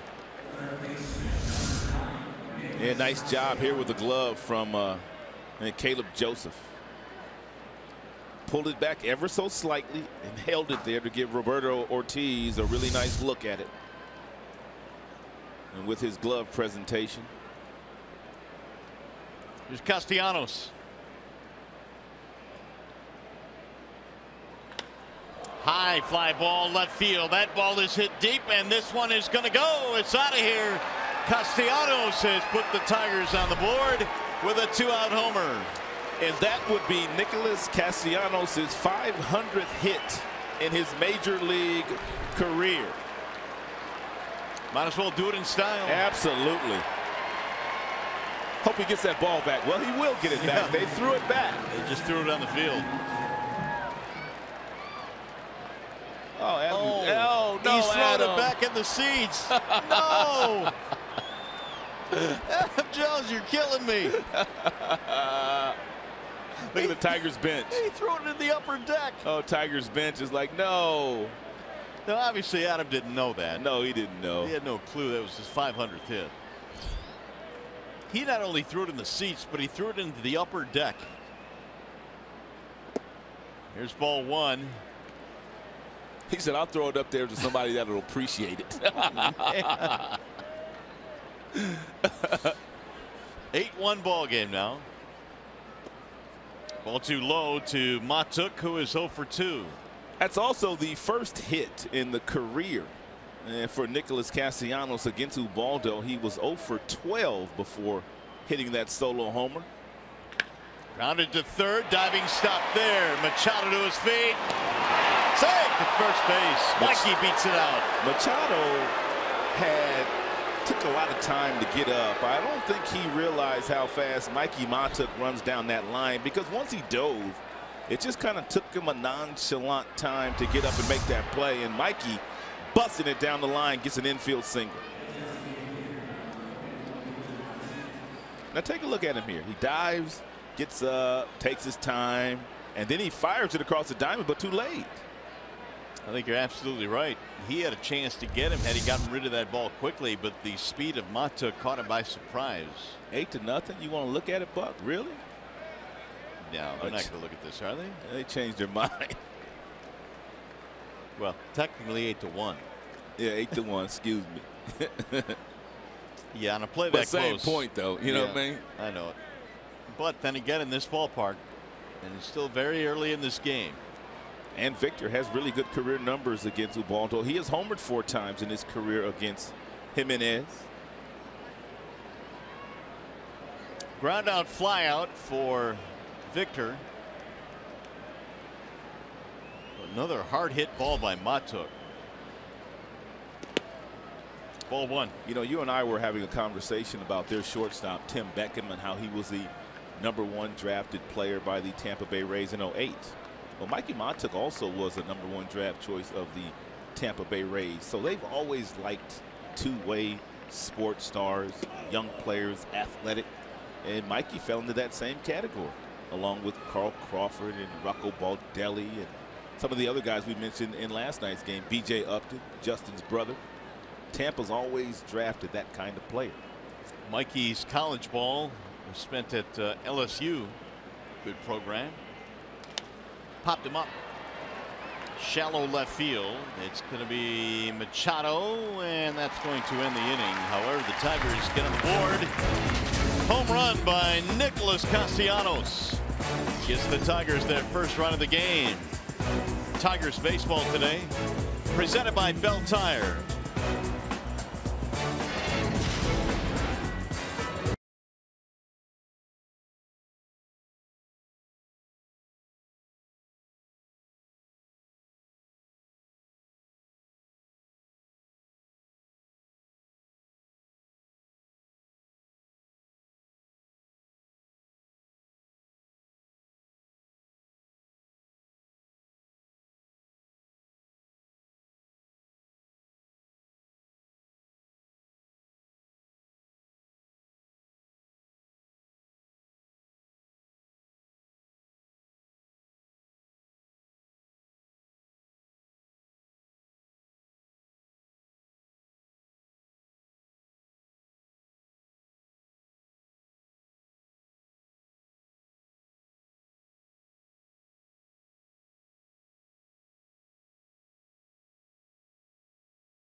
Nick Castellanos in his 500th career hit. It was a home run here at Oriole Park at Camden Yards. Youngest Tiger to 500 hits since Travis Fryman. That was back in the early 90s. So Bell goes to work now. It's going to be Beckham in the 5th inning. Bell came on after the home run by Machado and got the Orioles 1-2-3. Beckham swings and misses. He's 0 for 2 in this ball game today. Fly ball and a ground out. So far they've been able to handle him today. And Sanchez kept him off balance with that changeup and showing him fastballs up in the strike zone. But very few have kept Tim Beckham off balance since he's put on a Oriole uniform.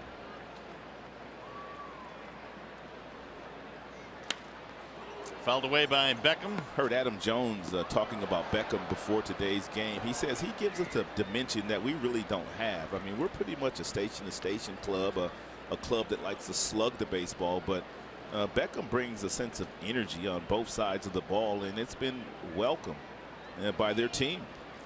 Well, that's why I think it's probably going to be incumbent on Buck Showalter to find some room for this guy once J.J. Hardy comes back. How they'll do that, I don't know. Yeah, Baltimore team kind of built like the Tigers team, a slugging team, a team that doesn't steal a lot of bases. Beckham, when he came out of high school, he was labeled as a potential 5-tool player in baseball. Those tools are finally showing up.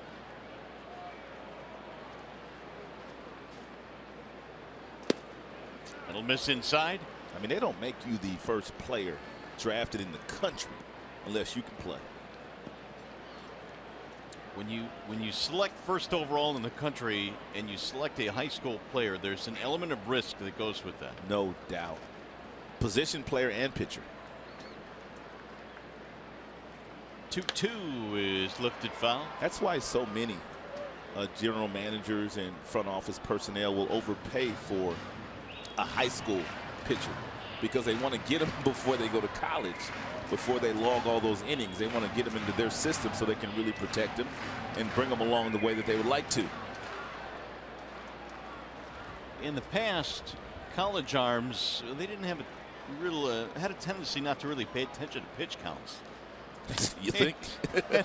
Especially at the major universities and the big programs where you go out there, we've got to win. You just keep throwing. Well, Tigers' #1 draft choice this year, the kid Faedo, he will not pitch this year. I don't know if he will pitch in an instructional league or not, but the Tigers will have an instructional league. I'm sure he might pitch there, but they pretty much have shut him down for the season, probably because of the usage in college. And of course, he went deep into the College World Series. And bounces in 3-2 now on Beckham. The Minnesota Twins also selected a high schooler from Georgia, very high, Byron Buxton. Yes, indeed. He's a high schooler out of that state. And it's taken him a long time to kind of figure some things out. Again, yep. Justin Upton, however, was quite different when he was the #1 drafted player in the country. Ball 4. It took him a year and a half before he got to the big leagues at age 19 with the Arizona Diamondbacks. So different strokes for different folks. That'll bring up Seth Smith. But Jay Up, not the norm for a high school kid. Yeah, I mean, Jay Up got to the big leagues and, you know, he just took off. And he was able to stay, and he is parlayed that into a very nice big league career, which is on pace this year for one of his best years. Seth Smith now with the leadoff man on. He's been on base once. Walked intentionally in his last at bat, and Bell missing way inside. 8-1, the Orioles have the lead. They've hit 5 home runs, all of them against Anibal Sanchez, who started today for the Tigers and was bounced out in the 4th. First time in the career of Sanchez where he has given up 5 homers in a game.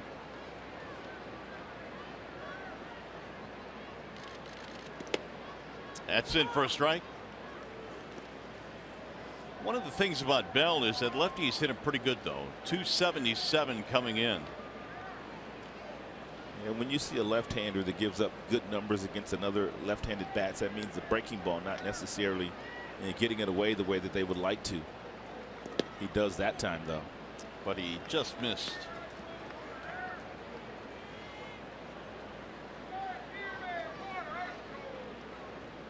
Three defenders to the right of second base on the left-handed batting Smith.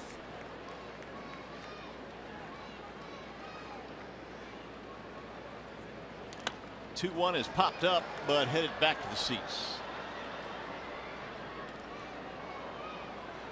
Lights are on here at Camden Yards. It has been cloudy and overcast most of the day, but extremely pleasant temperature-wise. It's been a nice 4-day stay here for the Tigers, who jumped out to 2 wins in games 1 and 2, and then dropped one last night, trailed big here today.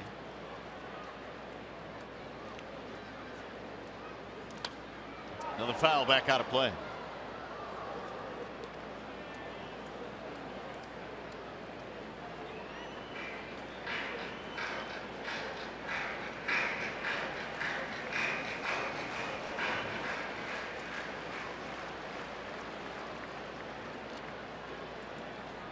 Bird chilling in the infield. Gotta watch out. Yeah. Ground ball right toward the Bird. They'll go to second, get one there, no relay. Castellanos was playing all the way around the other side of the diamond, started that force out, so it'll go 5-6.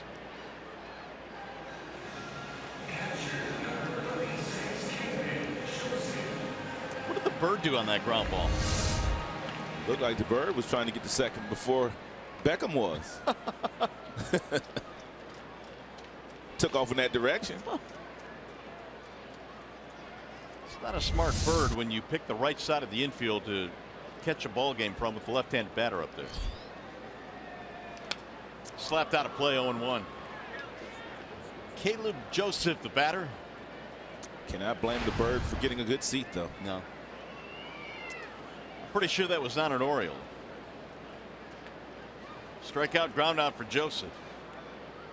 Hit one back to the mound his last time up. Another foul back to the screen, 0-2.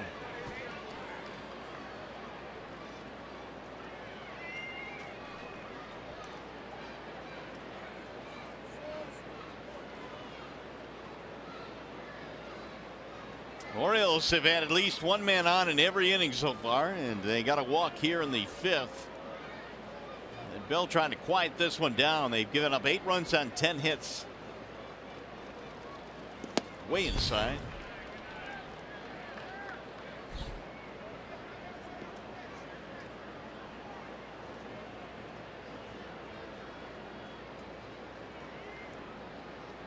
Number 9 hitter Rickard waiting on deck.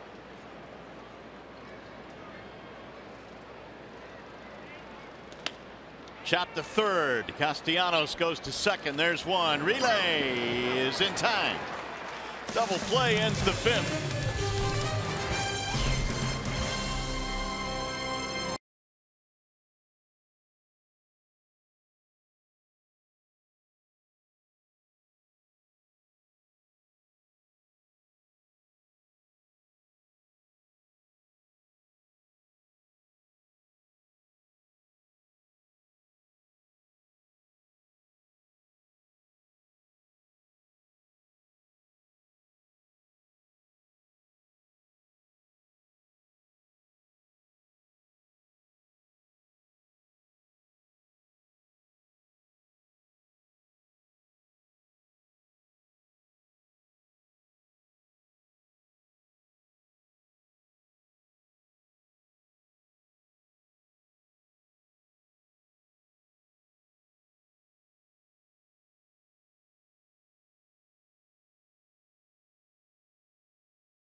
in the 5th inning. How about this, Rod? And Nick Castellanos got himself one of those tumblers at the bottom of the strike zone and hit it out of the ballpark for his 500th hit. And he did it in style with a solo home run.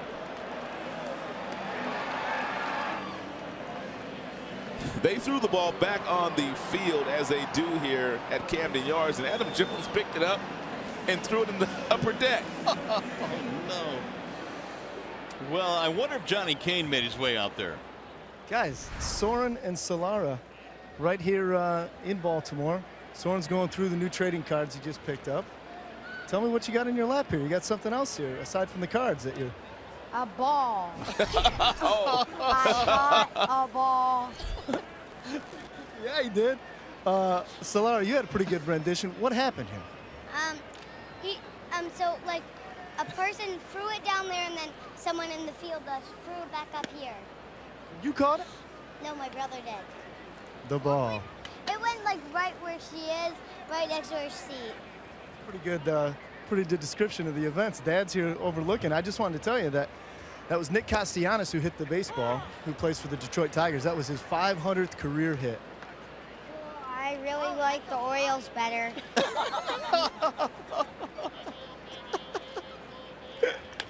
You know, I appreciate your honesty, young man. Well, can't we make a switch, Johnny? Well, he's...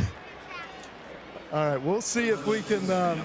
We'll see if Nick wants that souvenir memento. Maybe we can come up with some type of a swap. We'll see what the terms of agreement would be. Maybe a chicken tender basket, maybe an autographed ball. I'm not sure what it'll be. Any ideas?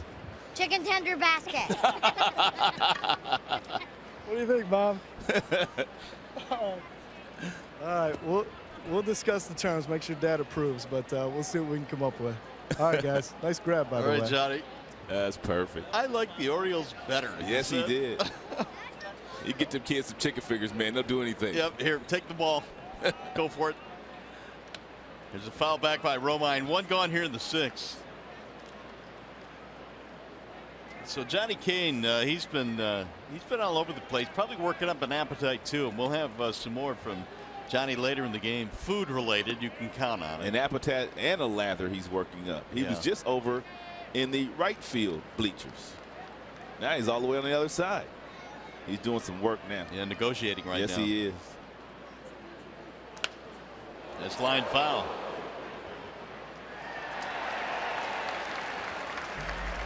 Well, Johnny needs to get with Nick, and Nick needs to find something he can give the young man. Because he don't like Tigers. He's made it clear he likes the Orioles. That's true. Swing and a miss. He swung at a ball in the dirt, and Joseph will throw down to complete the strikeout. 2 gone. Calling all Spartans. Fox Sports Detroit University days are back Friday, August 11th. Purchase your tickets. Tigers.com/MSU. Ticket package includes a limited edition hat. And get yours today. Tigers.com. You working that game? I'm sure you are. If not, I'll make sure I'm there. Sure you're there. There'll be some swag in the broadcast booth that night. Don't know what you're talking about, right? There's a drive up the middle for Machado, and that's a 2-out single for Dixon. And Dixon finally got one of those balls up in the strike zone from Ubaldo and singled sharply right back through the box. It'll keep the inning going now for Kinsler. 100 already for Wow. Ubaldo? Well, when you look at your scorecard, you see base runners galore for the Tigers.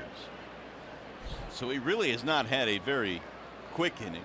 And he doesn't go much above 100. So this is his last inning.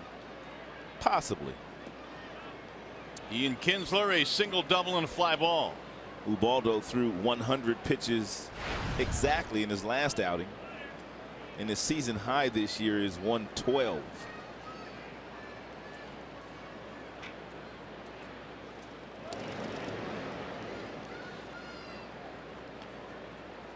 Tigers fell behind early in this one, and there is some action now in their bullpen. Blyer, the left-hander, warming up.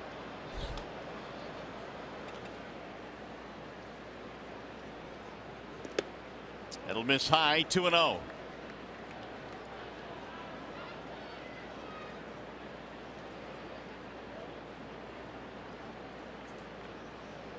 Ian starting a new streak. He had a streak of 22 straight games in which he was on base. That was snapped last night. Now Jimenez will get a visit from Caleb Joseph. And Caleb buying a little extra time for Blyer to get loose in the Oriole bullpen. He was sent out there by Buck Showalter.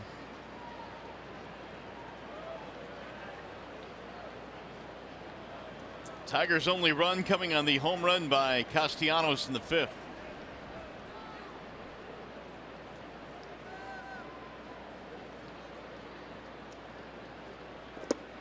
Ball 3 low. 3-0 on Kinsler with the Ducey on deck.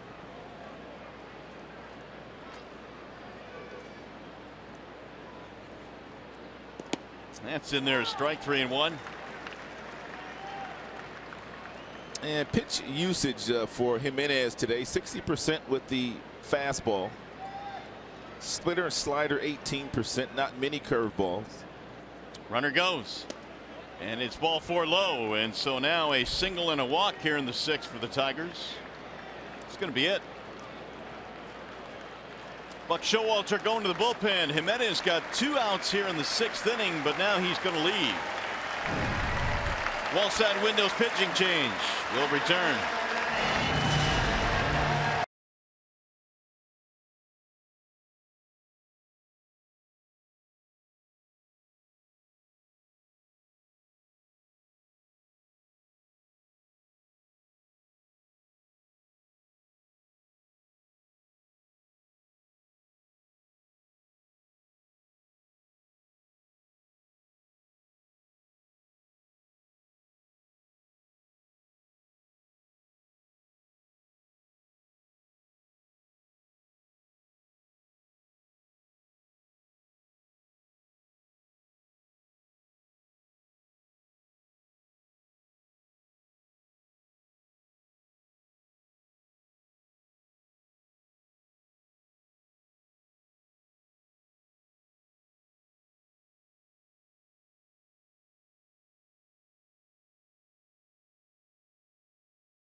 Break brought to you by T-Mobile. The Los Angeles Dodgers are 43-7 in their last 50 games. That's ridiculous. It's the first team with 43 wins in 50 games since 1912. Paul DeYoung, second in St. Louis history with 15 homers in his first 57 games. Albert, the only other guy. And Yonder Alonso traded today, right? Yeah, Alonso. It's one name that we had been hearing up to the trade deadline. He was with the Oakland Athletics, but Billy Beane elected to trade him after the trade deadline, after he passed waivers and was claimed, and the Seattle Mariners and the Oakland Athletics were able to come to an agreement. I'm kind of surprised Rajay Davis still sitting in Oakland too, with his skill set, his ability to run the bases, as we get a look at Richard Blyer. He'd be a good weapon. He would. I'm surprised that Cleveland didn't try to acquire him, as popular as he was in their clubhouse last year and the kind of baseball Rajay played for Cleveland last season. Meanwhile, 2-0 as Blyer falls behind Ducey. A couple of strikeouts and a ground ball from Ducey. Ducey got a start last night against the left-hander. That would be Wade Miley. And getting in that bat here tonight against Blyer, another lefty. Today, I should say.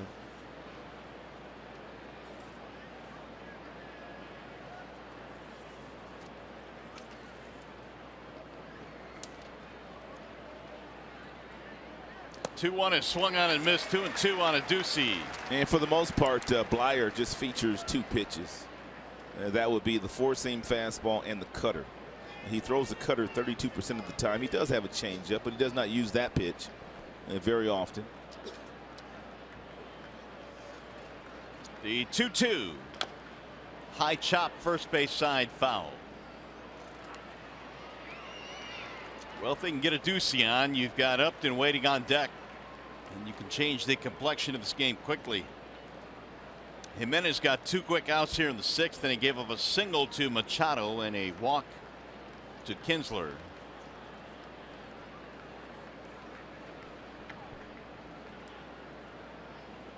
Outside, now the count fills 3-2.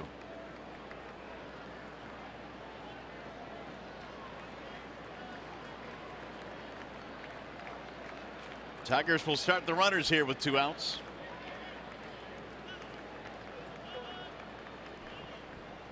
Swinging a foul, got a piece of it.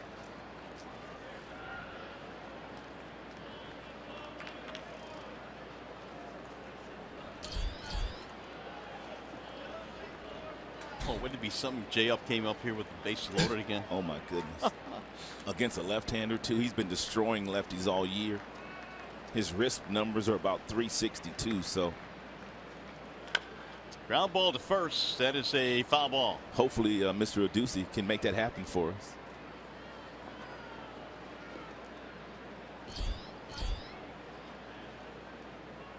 Tigers have 9 hits. They've had a ton of chances in this game, and one of the big stats, they've left 8 men on base.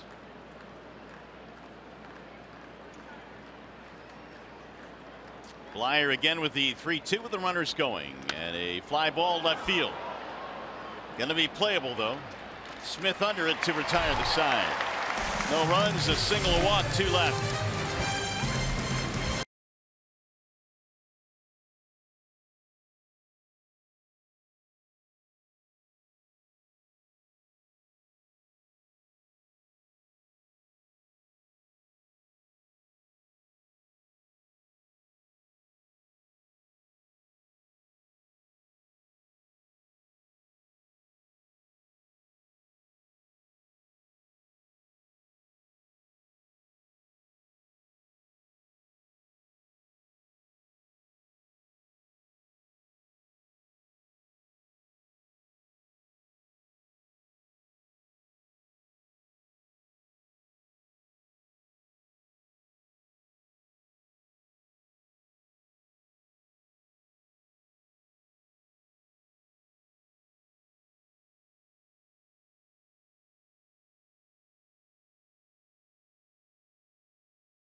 Here at Camden Yards, and we invite you to join the fight to end childhood cancer on September the 1st. The Tigers face the Indians.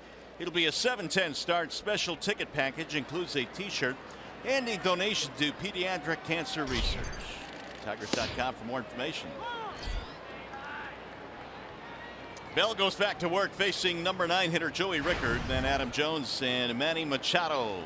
8-1 Orioles in the series finale here. In there again, 0-2. And first 3 games of the series, Tigers really handled Rickard, but he has gotten loose today, and just as several of his teammates, 2 for 2. Homer and a single, scored 2 runs. Ripped fair down the third base line. On an 0-2 pitch, he's got his 3rd hit of the game. It's a leadoff double in the 6th. Single, double homer for Rickard.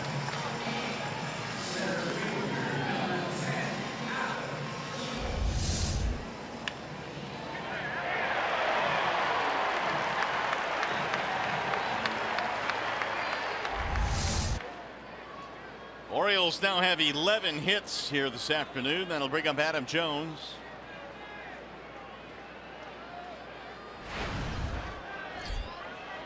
Bell, a nice job so far of quieting things down. He got 3 outs in the 4th, 3 outs in the 5th, but now a double here in the 6th.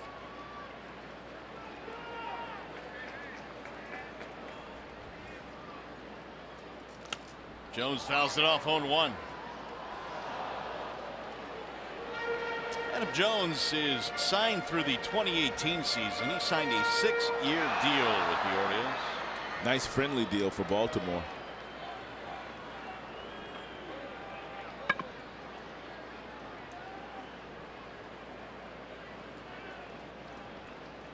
The 0-1. It'll miss inside, and the count now 1 ball, 1 strike. Good pitch by Bell. And 93, 4-seam fastball inside, straighten Jones up. And now you can go back outside with the next pitch if you choose to do so. Ground ball left side, deep in the hole. Machado scoops it up, and he got him at first. Nice play. Runner holds, 1 gone. Fans, if you can't catch the games on TV, you can stream them live on your mobile device with Fox Sports Go. Download the app and take Fox Sports Detroit and Tigers baseball with you wherever you go. Here's Manny Machado.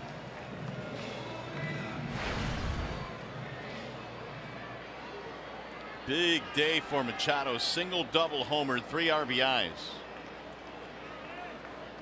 You were talking about this after a slow start this year. He has really come on. Had a big month of July. Ball 1. He's a talented player. He's probably the best all-around third baseman in the junior circuit. We don't see Arenado enough, but there are people that say that Arenado is the best third baseman in the game. I mean, I see him on highlights all the time, but don't see him enough to know that.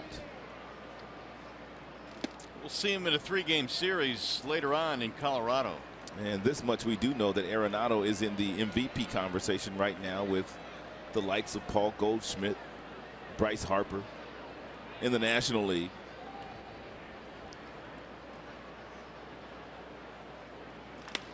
Machado lines one in the air to left, and there is Upton. 2 gone. Runner holds. There's really no let up in this offense. I mean, you go from Machado to Scope to Davis to Mancini. Well, wait till they get Trumbo and Hardy back. Yeah. Scope now with 2 outs. It's a lineup that can be pitched to, though. We're very good right-handed pitcher. A guy like Justin Verlander, for instance, a Michael Fulmer, when healthy, could really shut down a Baltimore Orioles lineup because they've got so many right-handed bats. The box for the Orioles featuring 11 hits today.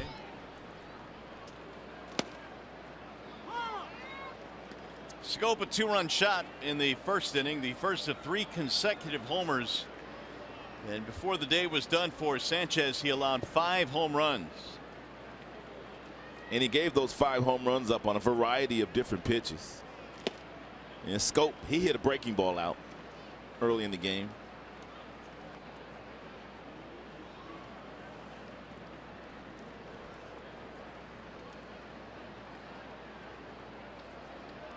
One ball and 1 strike.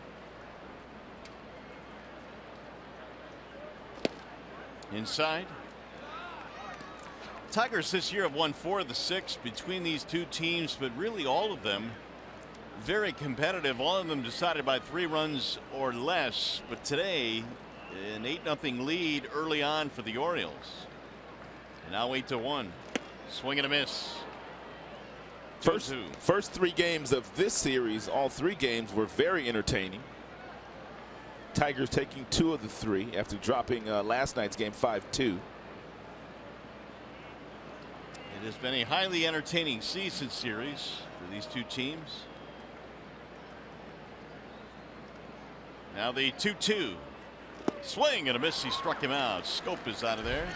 They'll waste the leadoff double, and we go to the 7th.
Orioles lead this one 8-1 as we go to the top of the 7th inning, and the Tigers take on the Pirates at home this Wednesday and Thursday. Save on great seats with the weekday value pack. Get 4 tickets, hot dogs, chips, and drinks, all for just $19 per person. Go to tigers.com or call 866-66-TIGER.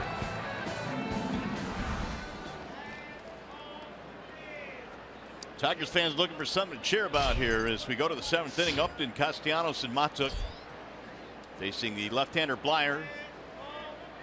And Jay Up looks at a strike on the outside corner. Upton today, strikeout, ground out. He has a walk to his credit. Tigers this afternoon now have stranded 10 men on base.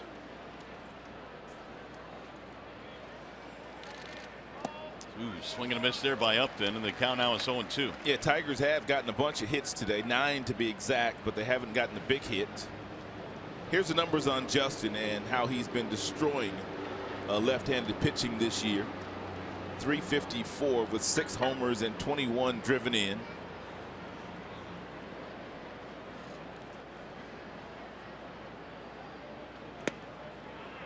Just missed inside. Nice job laying off that 87-mile-per-hour cutter.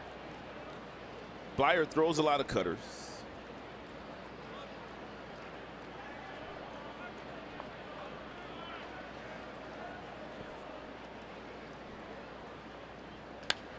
Tigers have done a really good job of scoring first in this series, but today they got a leadoff double from Kinsler, had runners at first and third, then second and third, but Matuk struck out, and that 0 kind of set the tone, because then the Orioles, well, they started scoring a bunch of runs.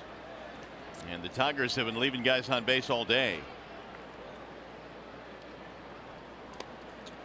Nubbed off the end of the bat. Blyer going to run it down, and he'll tag the runner.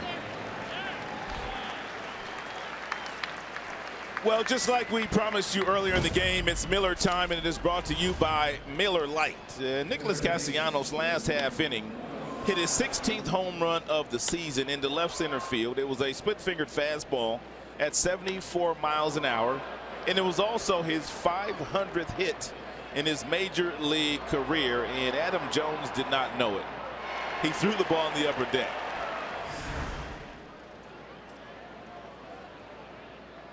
From what I understand, negotiations are still ongoing. They're still ongoing?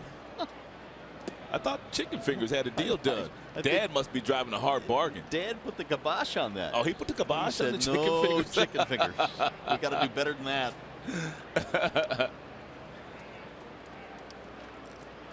Nick with the homer in the 5th. He also has a walk and a steal in this game, and he'll drive that one foul. That pitch that Blyer features, it's only about 87 miles an hour, but it looks like it's right down the middle as a hitter. And all of a sudden, when you start your swing, because it's a cut fastball, by the way that he grips the baseball with his index finger and his middle finger, they just kind of cut it, and that ball runs in on the hands of the right-handed batter. Going back in there again with it. Swing and a miss.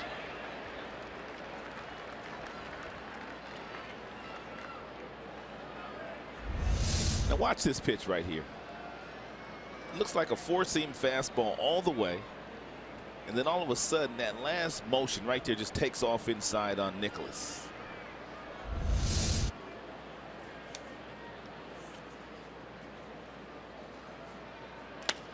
On the ground to the first baseman. Davis will tag the bag for the out. 2 gone. 3 unassisted, and that'll bring up Mikey Matuk.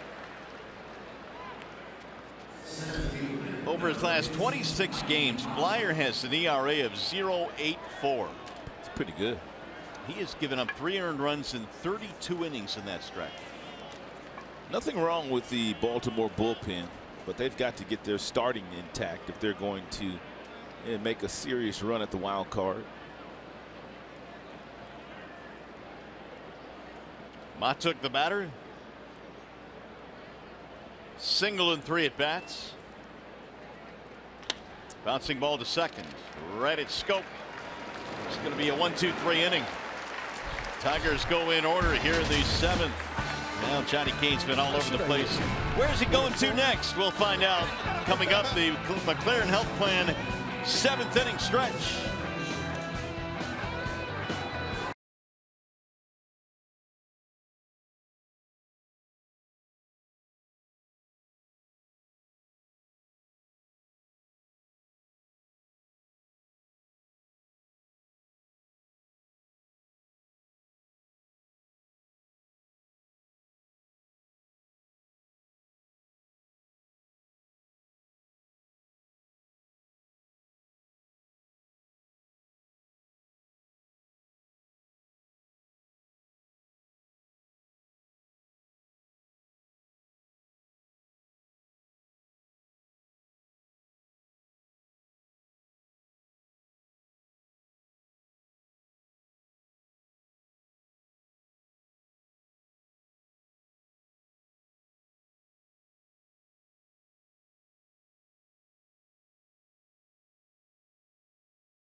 How should I eat it?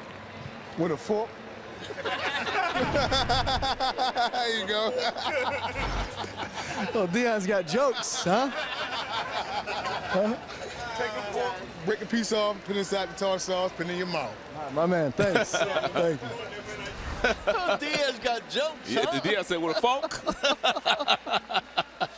Johnny Kane, man, he's been all over the place here in Baltimore. I know this has been a great trip for Johnny Kane, and he's done some great things, man. It seems like a lot of fun. He's a trooper, man. I mean, he's all over the place. I mean, getting up in the morning and going to different places in different cities and entertaining the fans. Johnny, you got any jokes? Listen, man, you would have thought Dean and I knew each other for a long time. That was about 4 minutes into our relationship. Anyway, listen, we had a really good time at Phillips, so we had the crab cakes. But now Kyle from Twitter said that I can't leave Baltimore unless I try the crab mac and cheese dog. I do have a fork just in case. You got a fork?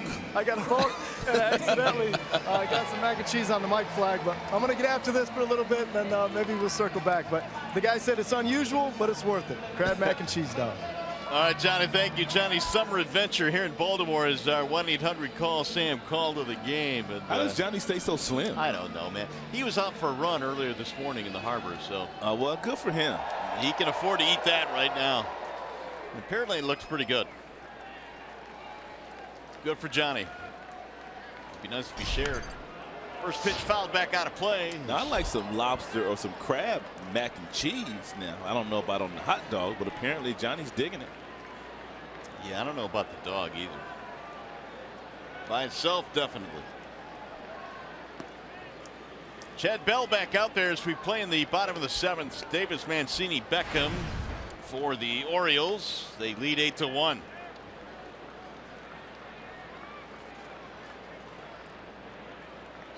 Davis a homer in this game.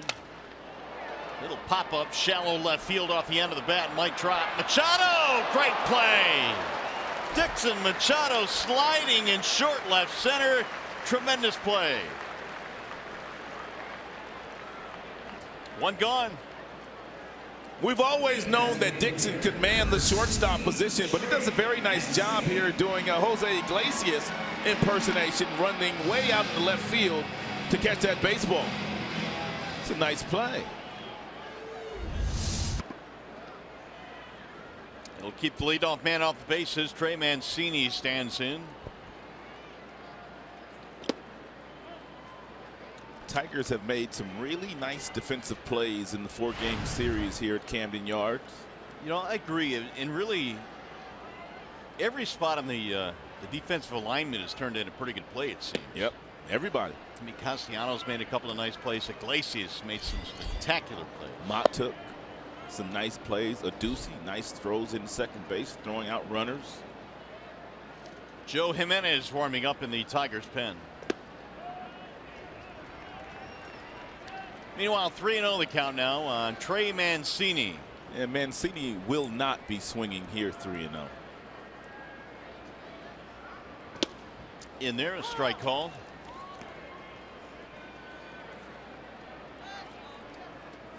Looks like the Tigers will be getting Jimenez back into a game after he gave up the home run in the 7th inning last night.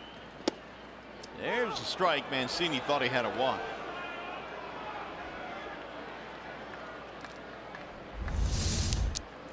And Mancini not happy about that last call. Nope. Yank foul. Pretty good day for Trey. Single homer. If you tuned in late in this one, you missed all the fireworks early. The Orioles hit back-to-back homers in the first, and they've hit 5 of them today. And Bell, meanwhile, has been on since the 4th.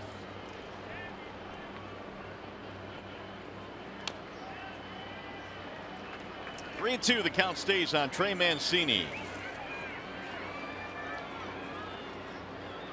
And Bell might want to go to that 95-mile-per-hour fastball and see if he can get Mancini to swing through it.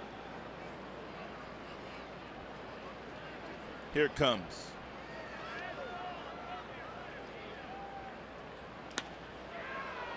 To shallow right field. Aducey coming over, going to drop, base hit. Everything falling today for the Birds. third hit for Mancini. Let's check in with Johnny. How's that hot dog going, Johnny? The dog has been consumed. Wow, that was quick. Yeah, it was quick. It's unlike anything I've ever had, and it's a good thing. It was a good thing. Check with me on the airplane in about an hour. Roasting out here in these temps. Yes. But anyway, no, very good, very good. Good. Just don't sit next to me on the plane. Yeah, we're gonna have to find a different spot for you today, Johnny. Seats, boys. Yeah, I'm coming different in place for next to you. No, all very right, cool though. But I'll tell you what. You know, I know I've been saying it a lot on this trip, but Baltimore's been great. The people have been great. The usher just brought me a pile of napkins because, of course, I forgot those. But you know, good baseball to start this 4-game series. Today, obviously, I haven't been there, but Baltimore's been good to us so far, boys. So I'm looking forward to keeping it going in Pittsburgh. All right, keep eating, buddy. Wallside Windows pitching change here in Baltimore. We'll be back.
Afternoon, 8-1 as we play in the 7th inning, and MLB.com at bat is your #1 mobile app for live Tigers baseball. Stay connected with fully customizable experience, Tigers home screen icons, app features, and a whole lot more. MLB.com at bat. Get it today.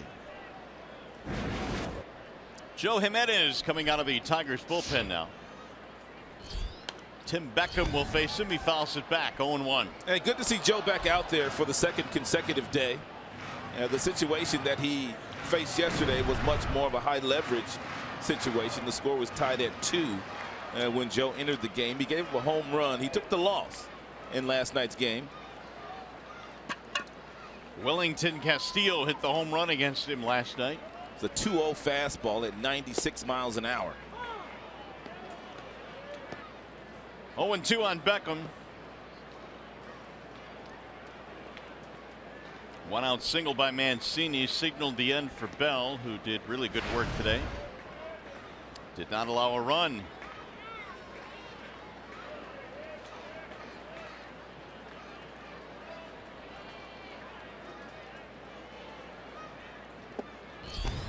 One and two. I would not be surprised, partner, once we get to Pittsburgh next couple of days, if we read that Tim Beckham was the American League Player of the Week. 5 games with the Orioles in the week, 13 for 24 homers. It'd be hard to deny him. Fouled away.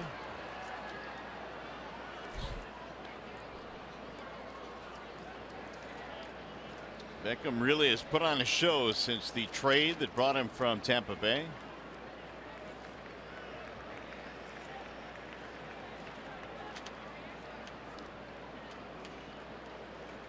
Jimenez now with the 1-2. 2-2. Joe is only 22 years old. San Juan, Puerto Rico is where he was born. Lives in Bayamon now in the offseason in Puerto Rico. 6'3", 220.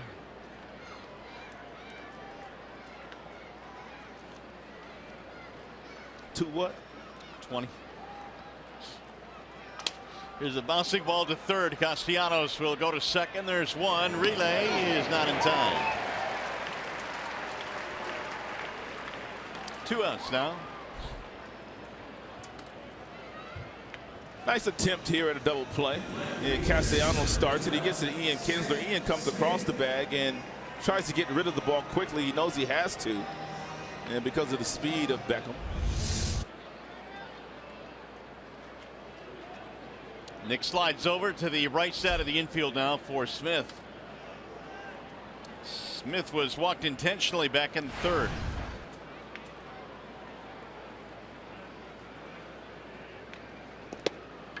Strike one.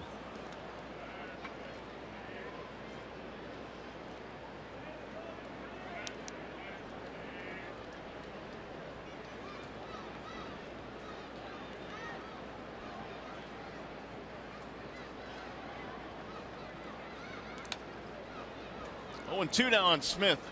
Jimenez, prior to his call-up, had gone 16 straight scoreless appearances for AAA Toledo. Joe really is one of those guys that I'm not sure has a whole lot more to prove at the minor league level. He really doesn't, and hopefully he can keep his head above water the next couple of months, and he can gain some valuable experience pitching in the Tigers bullpen down the stretch. Well, he'll certainly get the opportunity to do so.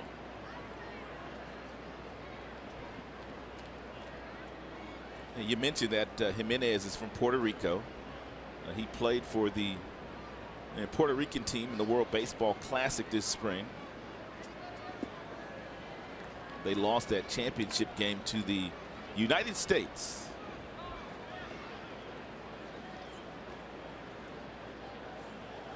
Jimenez just raved about the ability of Yadier Molina. Molina, who was a catcher for the Puerto Rican squad, how much he just pretty much led every pitcher on that team, his leadership skills. We've known that for a while about Yadier, though. Popped up. Shallow left center field. Matuk coming in, taking charge.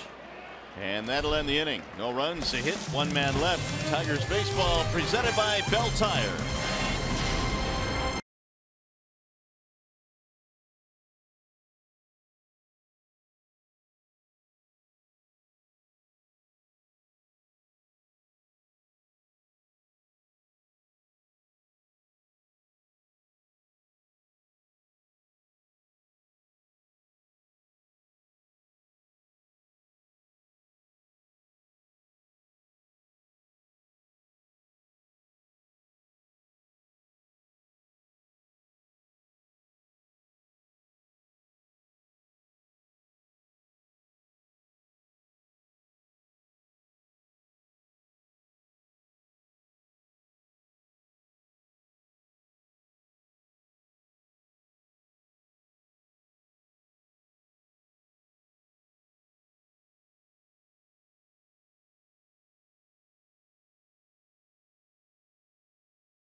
Detroit is brought to you by Comerica Bank, a part of Detroit and the community since 1849. Your Metro Detroit Chevy dealers. Visit ChevyDetroit.com. See why Chevy drives the Motor City. And by Wallside Windows, we can do that. We are the factory. Beautiful day here in Baltimore. The Tigers and Orioles wrapping up this series. It's a beautiful shot right there. Spectacular downtown here in the Inner Harbor. Greg Gentry now is the new left fielder for Smith. Lots of Tigers fans here watching this 4-game series over the weekend. And Baltimore always a very popular destination for Tigers fans when the Tigers come to Baltimore. Vmart leads it off. Well, I would imagine a few of them, and I've talked to a couple of Tigers fans already here that were at the hotel saying they're going to follow the team to Pittsburgh. Yes, I've seen some have said that as well. And I saw some people last night that were in New York, came here and going to Pittsburgh. Wow, that's a good road trip. They're doing it. It's about a 4-hour drive to Pittsburgh.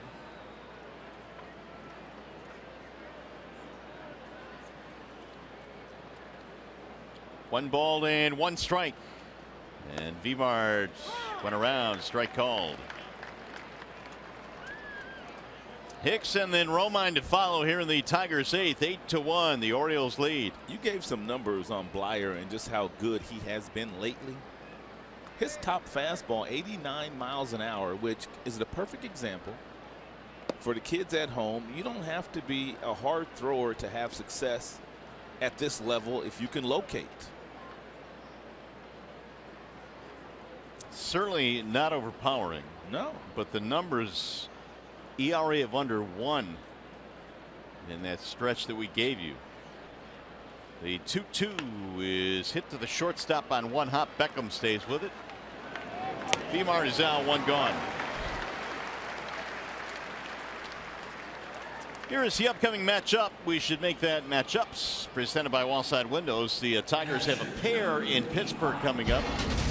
And here's what we have. And Jordan Zimmerman threw the ball very well in New York. He'll get the ball tomorrow. Trevor Williams will counter. And then Matthew Boyd will get the ball. Is that Chad Kuhl? Okay. Yeah, well, we'll run with it for now. There's a drive to left field. It's going to get down and go to the wall. And John Hicks having a day. That's going to be his 3rd hit of the ball game, a double. Performing very well in front of a lot of family and friends. And Johnny Kane had a chance to interview his parents earlier in the game, and they have about 20 to 25 people here watching. There was a gentleman from a television station near his hometown that was in the clubhouse the other day. He was asking me about Hicks and the type of year he's had, and there's his family. And he approached John and said, "Hey, John, long time no see." And they were like old friends, and they did an interview. And so very proud of John Hicks and his ability to get to the big leagues this year and persevere. And he's had himself a nice day. 2 singles and a double. 0-1 on Romine.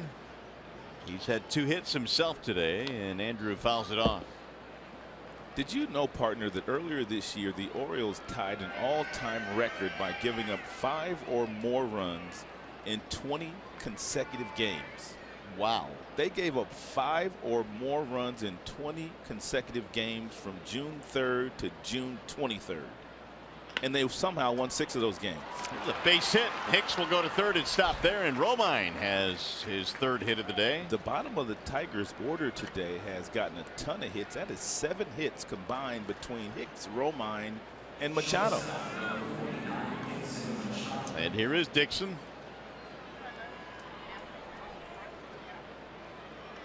Blyer had retired 5 in a row before the double and now the single.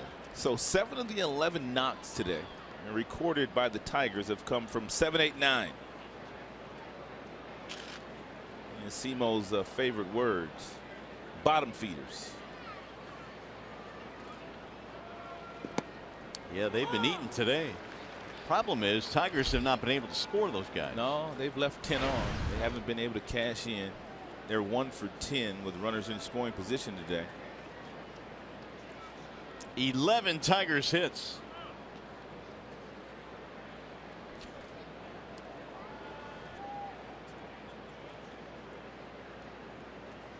Machado a single, double play, and a force out. 1 ball and 1 strike.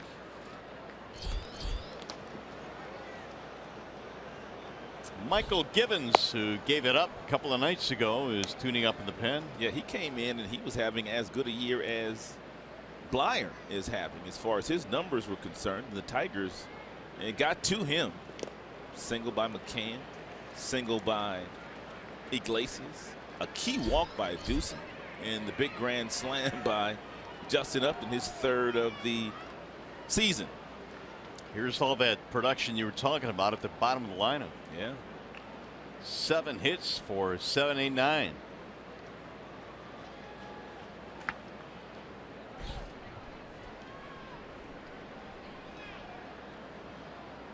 Storyline today has been, at least in some respects, the 10 men left on base. Soft line drive, they're going to get a double play. How about that? A line double play ends the inning. That kind of day.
We go to the bottom of the 8th here in Baltimore. The Orioles 5 home runs by 5 different players today. And the one bright spot for the Tigers, Nicholas Castellanos, his 500th career hit. A solo home run for the only Tigers run. Joe Jimenez back out there on the mound now as we go to the bottom of the 8th. Caleb Joseph leads it off for the Orioles. And he'll look at ball 1. Joseph Rickard, or make it Gentry. And then Jones. Here's a strike call. Wait a minute. Gentry came in for Smith, right? In left field, yeah. So Rickard's still up.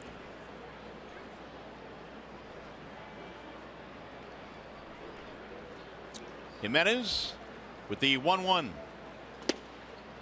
In there, a strike call. Good firm fastball. Is that a changeup actually at 92? Well, if it is, it had to be a fastball.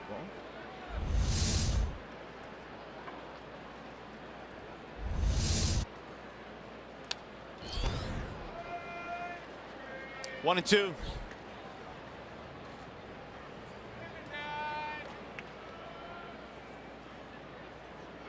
Jimenez had 37 strikeouts in 26 innings in the minor leagues.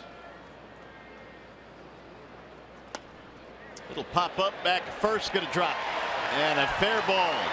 He's going to try it for 2. A Ducey's throw, not in time. Blue double for Caleb Joseph.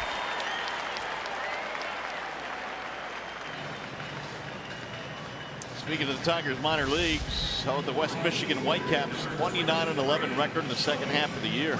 They have shut out the opponent 22 times this season, one shy of tying a Midwest League record. You talked about all that pitching the Tigers have coming, young pitching. Isaac Paredes, who was just acquired at the trading deadline, 9 for 21 now with the Whitecaps. Yeah, Matt Manning's going to make his first Class A start tomorrow. Was called up from short season. Ground ball left side, diving stop. Castellanos can't come up with it though. That'll be an infield hit for Rickard. It's a 4-hit game now for Rickard. Here's some video of Matt Manning with the Connecticut squad before he went to A-ball. Did you say he was the Tigers' #1 prospect? #1 prospect overall. Now his dad played in the NBA. Matt goes what, 6'6", I believe. So he's a big kid, and the Tigers are really excited about him. Man, do they have a lot of really good arms. I know Gibby has been watching the minor leagues, following his son Cam, and he has seen a lot of these outstanding arms the Tigers have. Here is Adam Jones.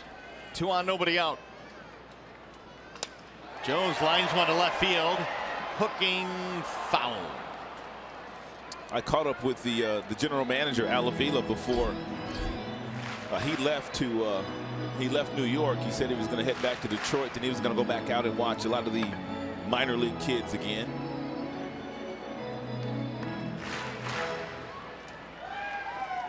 I think it's always good for the general manager to see what they have at the minor league level, and you trust your scouts, and they provide so much information for you, but your own eyes, I think, are the best way to judge talent.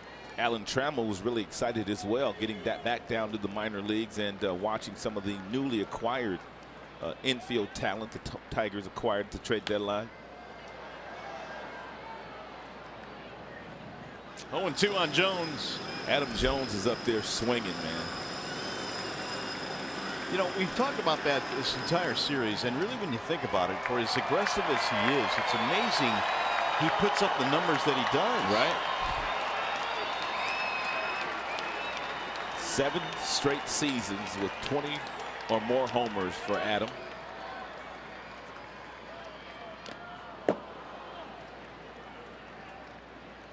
He is up there slashing. He's got a single in 4 at-bats today, plus a run scored as Warwick Soppold heats up. Still nobody out here in the 8th. Tigers down 8-1.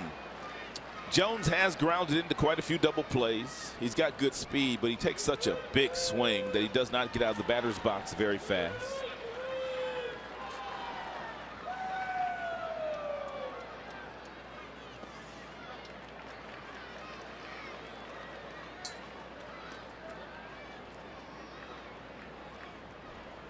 Loop double by Joseph started the inning. Infield single by Rickard. Orioles now have 14 hits.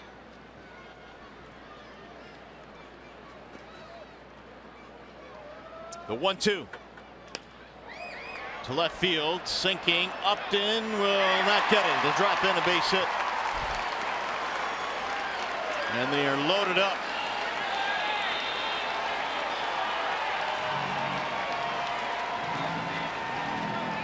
And now you got Machado coming up with the bases loaded.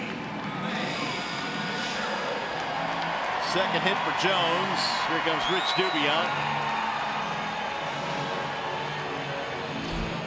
And that is in a lot of trouble here, but to be honest, a bloop double by Joseph, now a little bloop single by Jones. Right.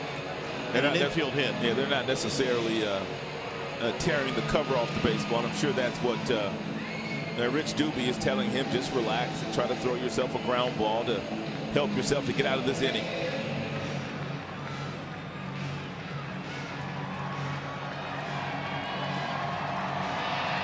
So here's Machado.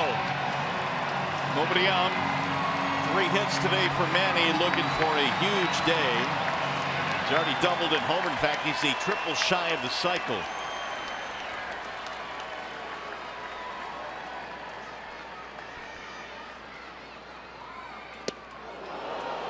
Real big swing. And the Orioles have a ballpark like Comerica Park. If the ball goes into right center field, it's Triples Alley out in right center field.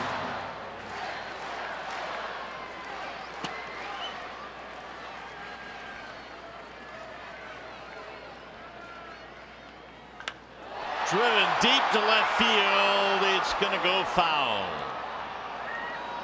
Manny doesn't want a triple. He wants a homer. No, he does not want that cycle at all. No, he wants a big fly.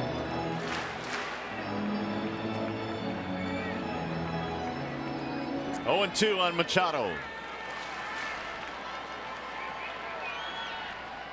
Ground ball, third base side. It's through. Base hit. Joseph scores, Rickard scores, Machado has knocked in 2 more. Yeah, Brad. They're probably going to have to go and get Jimenez for the second consecutive day. And Machado has a 5 RBI day.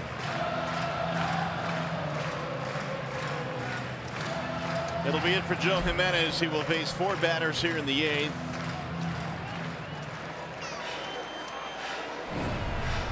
And Brad will take the baseball wall side windows pitching change. We'll be back.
One over the Tigers bottom half of the 8th inning, nobody out, and a couple of former teammates for the USA team in the World Baseball Classic.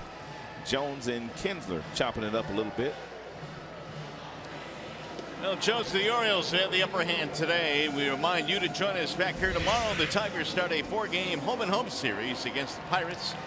All your coverage begins with Tigers Live at 6. Tigers Pirates tomorrow at 6 p.m. right here on Fox Sports Detroit. I kind of like the fact that we play Pittsburgh a couple of times in their ballpark, and then they follow us to the house for 2. The only thing I wish is they played a day game on Tuesday. They allow us to get home at a reasonable hour. Yeah, we'll get back late Tuesday night. But I guess they get back at they get there at the same time too. So here's Jonathan Scope, and he'll look at a strike from Warwick Soppold. This offense the last couple of days has woken up and swinging the bats the way that we heard they had been swinging the bats before we arrived. 2 more runs in for the Orioles. Still nobody out in this inning. 1 ball, 1 strike. Scope got it rolling with a 2-run shot in the first inning.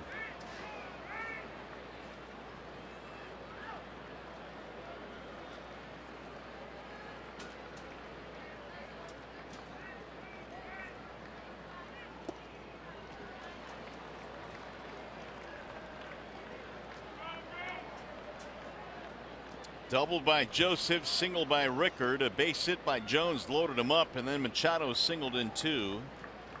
He's got 5 RBIs today.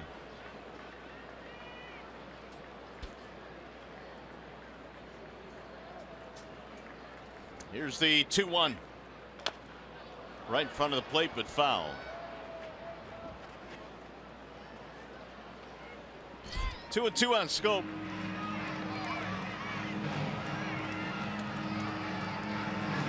This is the final, 3-city tour the Tigers will have this year as the schedule begins to wind down. Baltimore takes off for the West Coast after this game, and they've got a 3-city tour. They've got 10 games on the West Coast without a day off, so they'll play 10 straight days out there. Tigers right now in a stretch of 20 straight days playing a ball game.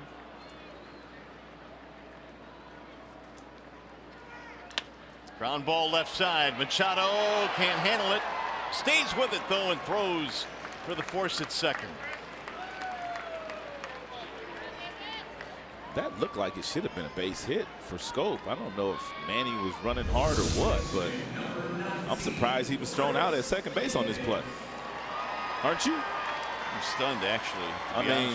I mean, seriously. He went to the hole. He went to the hole, bobbled it, picked it up, then threw across his body, and he got him by 5 feet. And it cost Scope a hit. 1 out, first and third now for Chris Davis.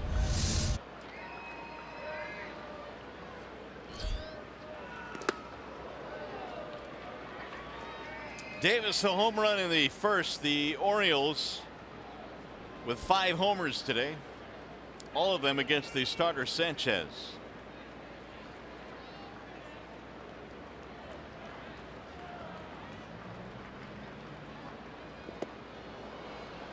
One and one. Sometimes Davis can look so bad. I agree. And then that next pitch, you throw it up there in his happy zone, and he's hitting at 500 feet.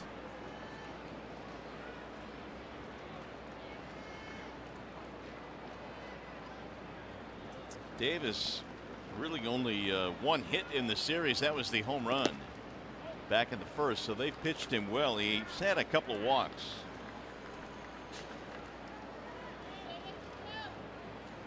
Two and one.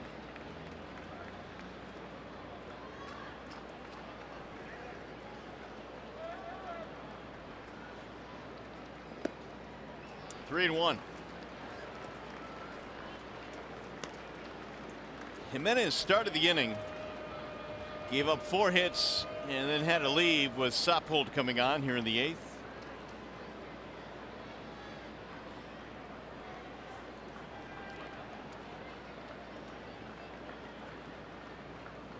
Three-one pitch, a strike on the outer edge, 3-2.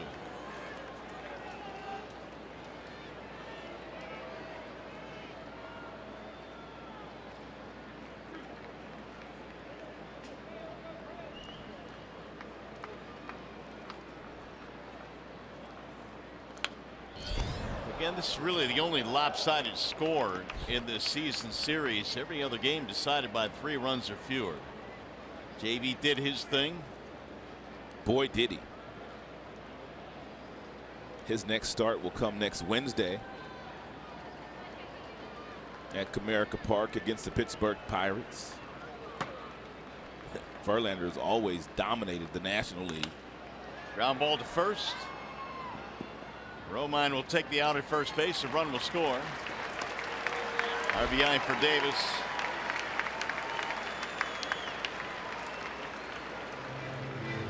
Well, here's what awaits the Tigers as we look at the upcoming schedule here in August. Tigers next homestand with the Pirates and Minnie coming to town. And when they go to Texas, there will not be a Yu Darvish waiting for them. Nope. Cole Hamel will be there, though. However, when the Dodgers come down, Yu Darvish coming with them. So you thought you was getting out of something. We just delayed it by a couple of days, I guess. I didn't even realize that. It's too bad that Kershaw on the disabled list. It's been an unbelievable year for the Dodgers. Oh my goodness. A record-setting year for them. Hopefully they cool off before they come to town.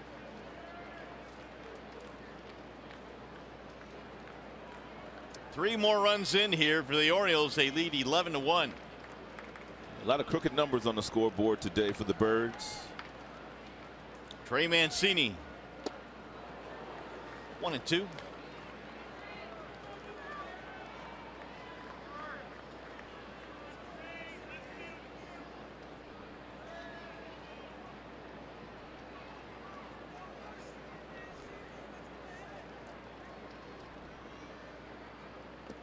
And he went around. No, he did not.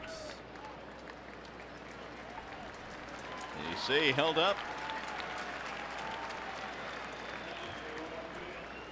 It'll goes a wild pitch. Runner advancing to third. 2-2.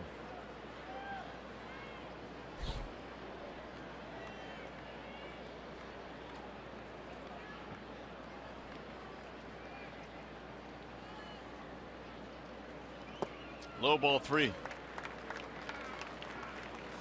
Dodgers are going to clinch early, so they're going to have to fight complacency. They're going to have to, use the advantages of setting up your rotation and resting guys, but also keeping your team sharp can be a challenge. Yeah, it's a fine line.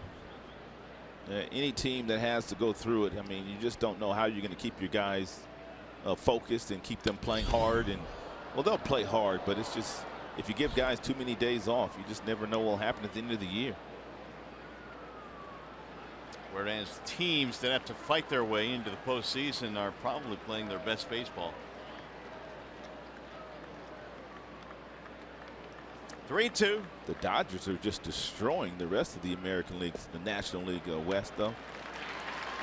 There's a walk to Mancini.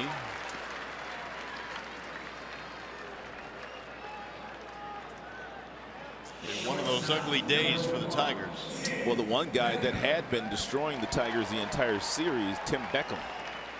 And they've quieted him down today. He is 0 for 3 with a base on balls, 1 walk. Like to keep Mr. Beckham quiet. Already a career high, 15 home runs. It was the 20th pitch just for Soppold in this inning. He took over for Jimenez. 10 balls, 10 strikes.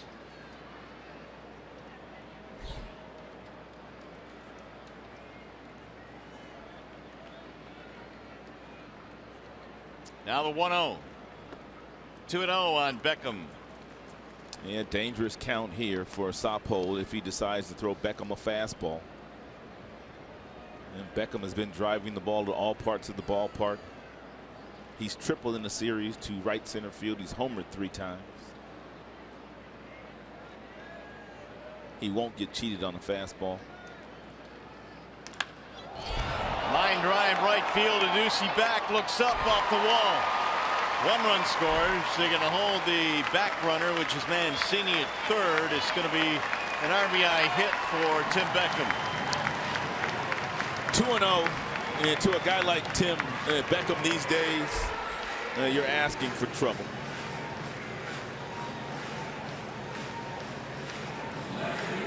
So Beckham makes it now a 12-1 ball game. A 6-game hitting streak for Beckham as well. In the 5 previous games, all multi-hit games for Tim. 9 men to the plate in the inning. And Baltimore not giving away any at-bats here late, are they? No. Still grinding it out. First at bat of the game for Gentry, who came on as a defensive replacement.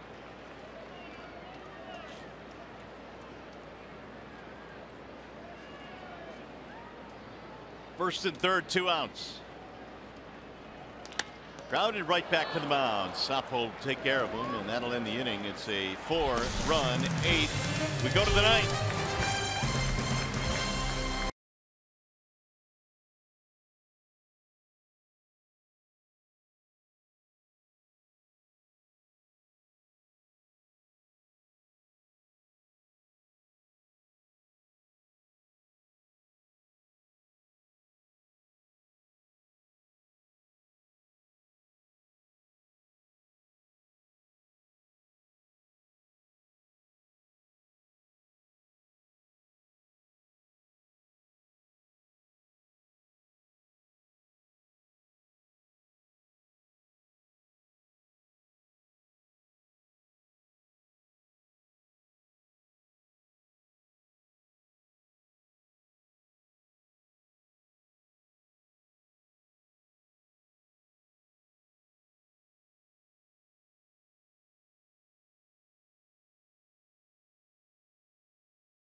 It's all Baltimore today has been really from the get-go. They lead 12-1, and Donnie Hart will come in out of the bullpen now for the O's. And Donnie pitching in his 38th contest this season, 25 strikeouts. He has walked 12.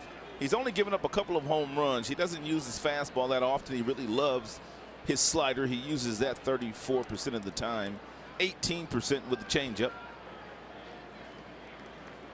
Top of the order is Tejada takes over at third now. Ruben Tejada, the new third baseman. Kinsler gets it started here against Donnie Hart. And Ian looks at ball one. You think Tejada is in the game because Manny did not run all that hard to second base on that ball? I was thinking about that.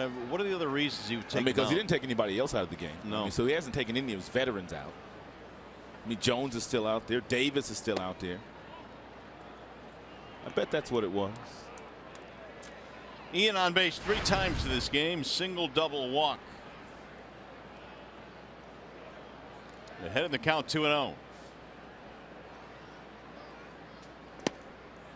In there now, 2-1 on Kinsler.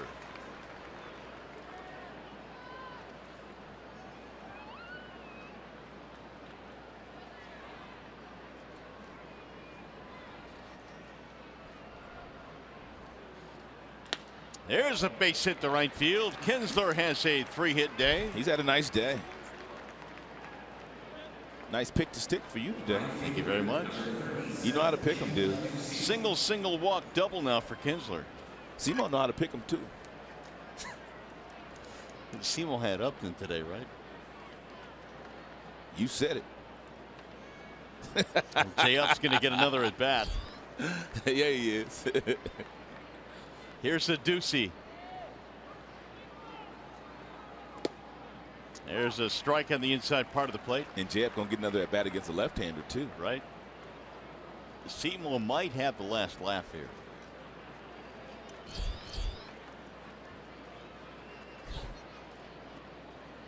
The 0-1. Ground ball to first, under the glove there of Davis into right field. Kinsler is on his way to third. And he's in there standing up, and the deuce with a single to right field.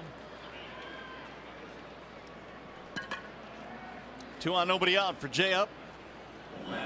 That ball really wasn't that far away from Davis. I think that Ian Kinsler, running from first base, ran right in front of him as that ball was getting toward him, and he really didn't get a good look at it. Not that Ian did it intentionally, but Davis, that ball only, what, 2 steps away from him.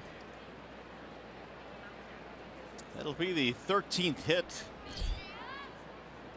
17 for the Orioles. Upton a walk, otherwise 0 for 3. Come on, Jay Up. Bouncing ball foul.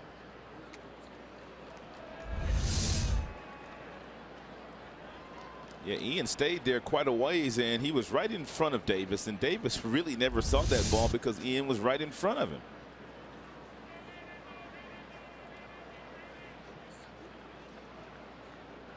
Call that a screen in hockey.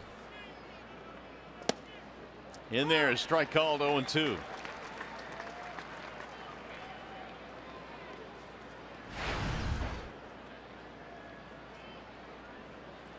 Castellanos on deck.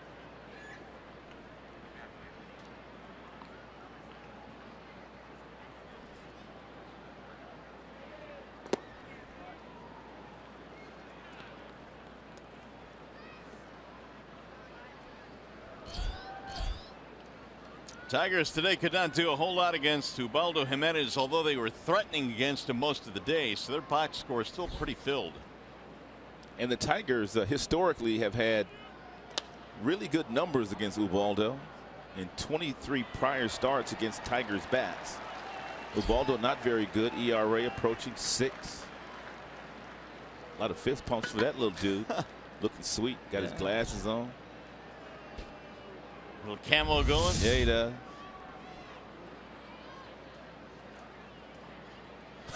Little fella caught it on the fly. Nice. That's real. Look at him. Posing too. Did he even look at that ball? Well, I think he was looking the other way. Threw the glove up. 2-2 on Upton. Upton's worked the count back into his favor after falling behind 0-2 to Hart.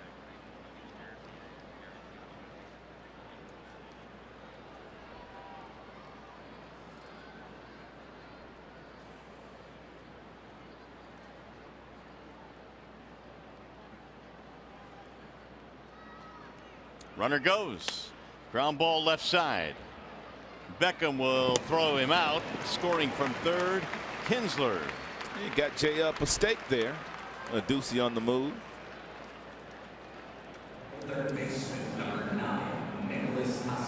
Second run of the game for the Tigers. One gone now. His 78th RBI for Justin Upton.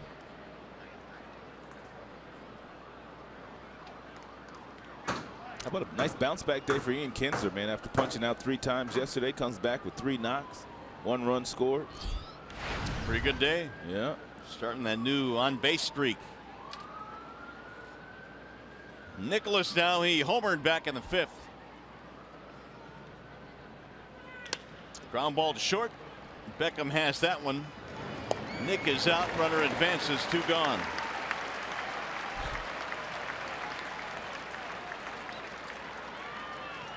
And that's going to leave it up to Mikey Matuk.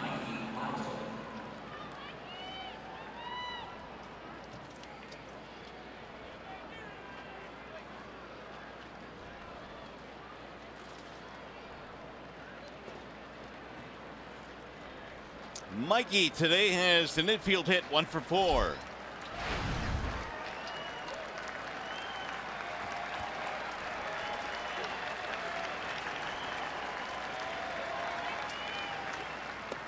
That drops in for a strike. 0-1 on Matuk. On to Pittsburgh after this one here today. 2-game series in Pittsburgh and then 2 more against the Buccos at home. The 0-1.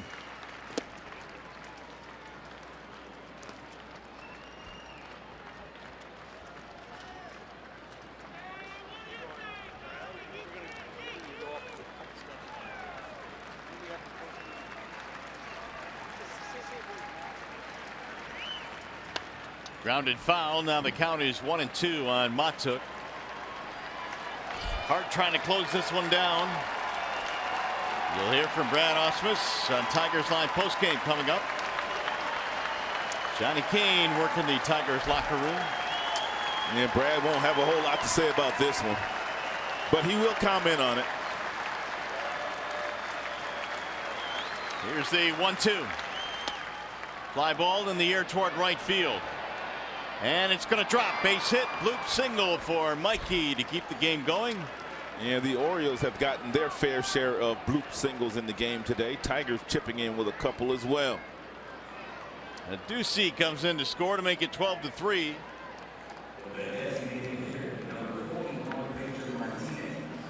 We're going to Victor Martinez.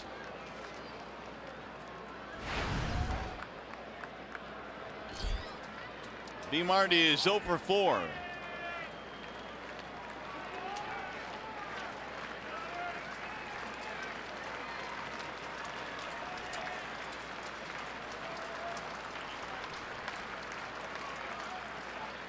Ball 1. V-Mart this year has been better average wise from the right side, over 300 batting righty.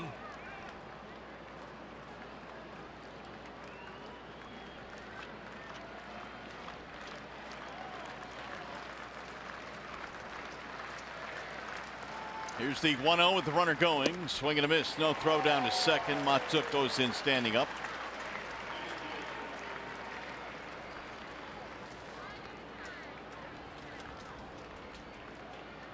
One and one. Indians lost today. They were beaten by the Yankees soundly. The Yankees finally won another game, huh? Yeah. And Tigers sent the Yankees into a little mini tailspin.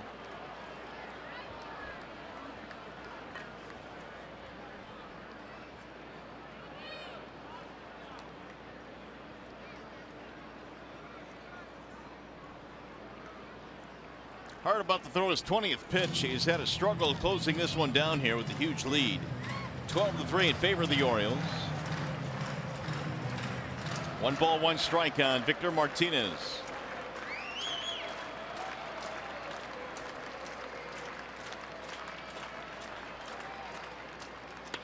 Line drive. Oh, what a play by Beckham. His throw is in time. Boy, you know you need to quit it, Tim. That's ridiculous. Orioles on that play by Beckham put the finishing touches on a win. Now we send you to the Coliseum Studios. Mickey York with Tigers Live postgame.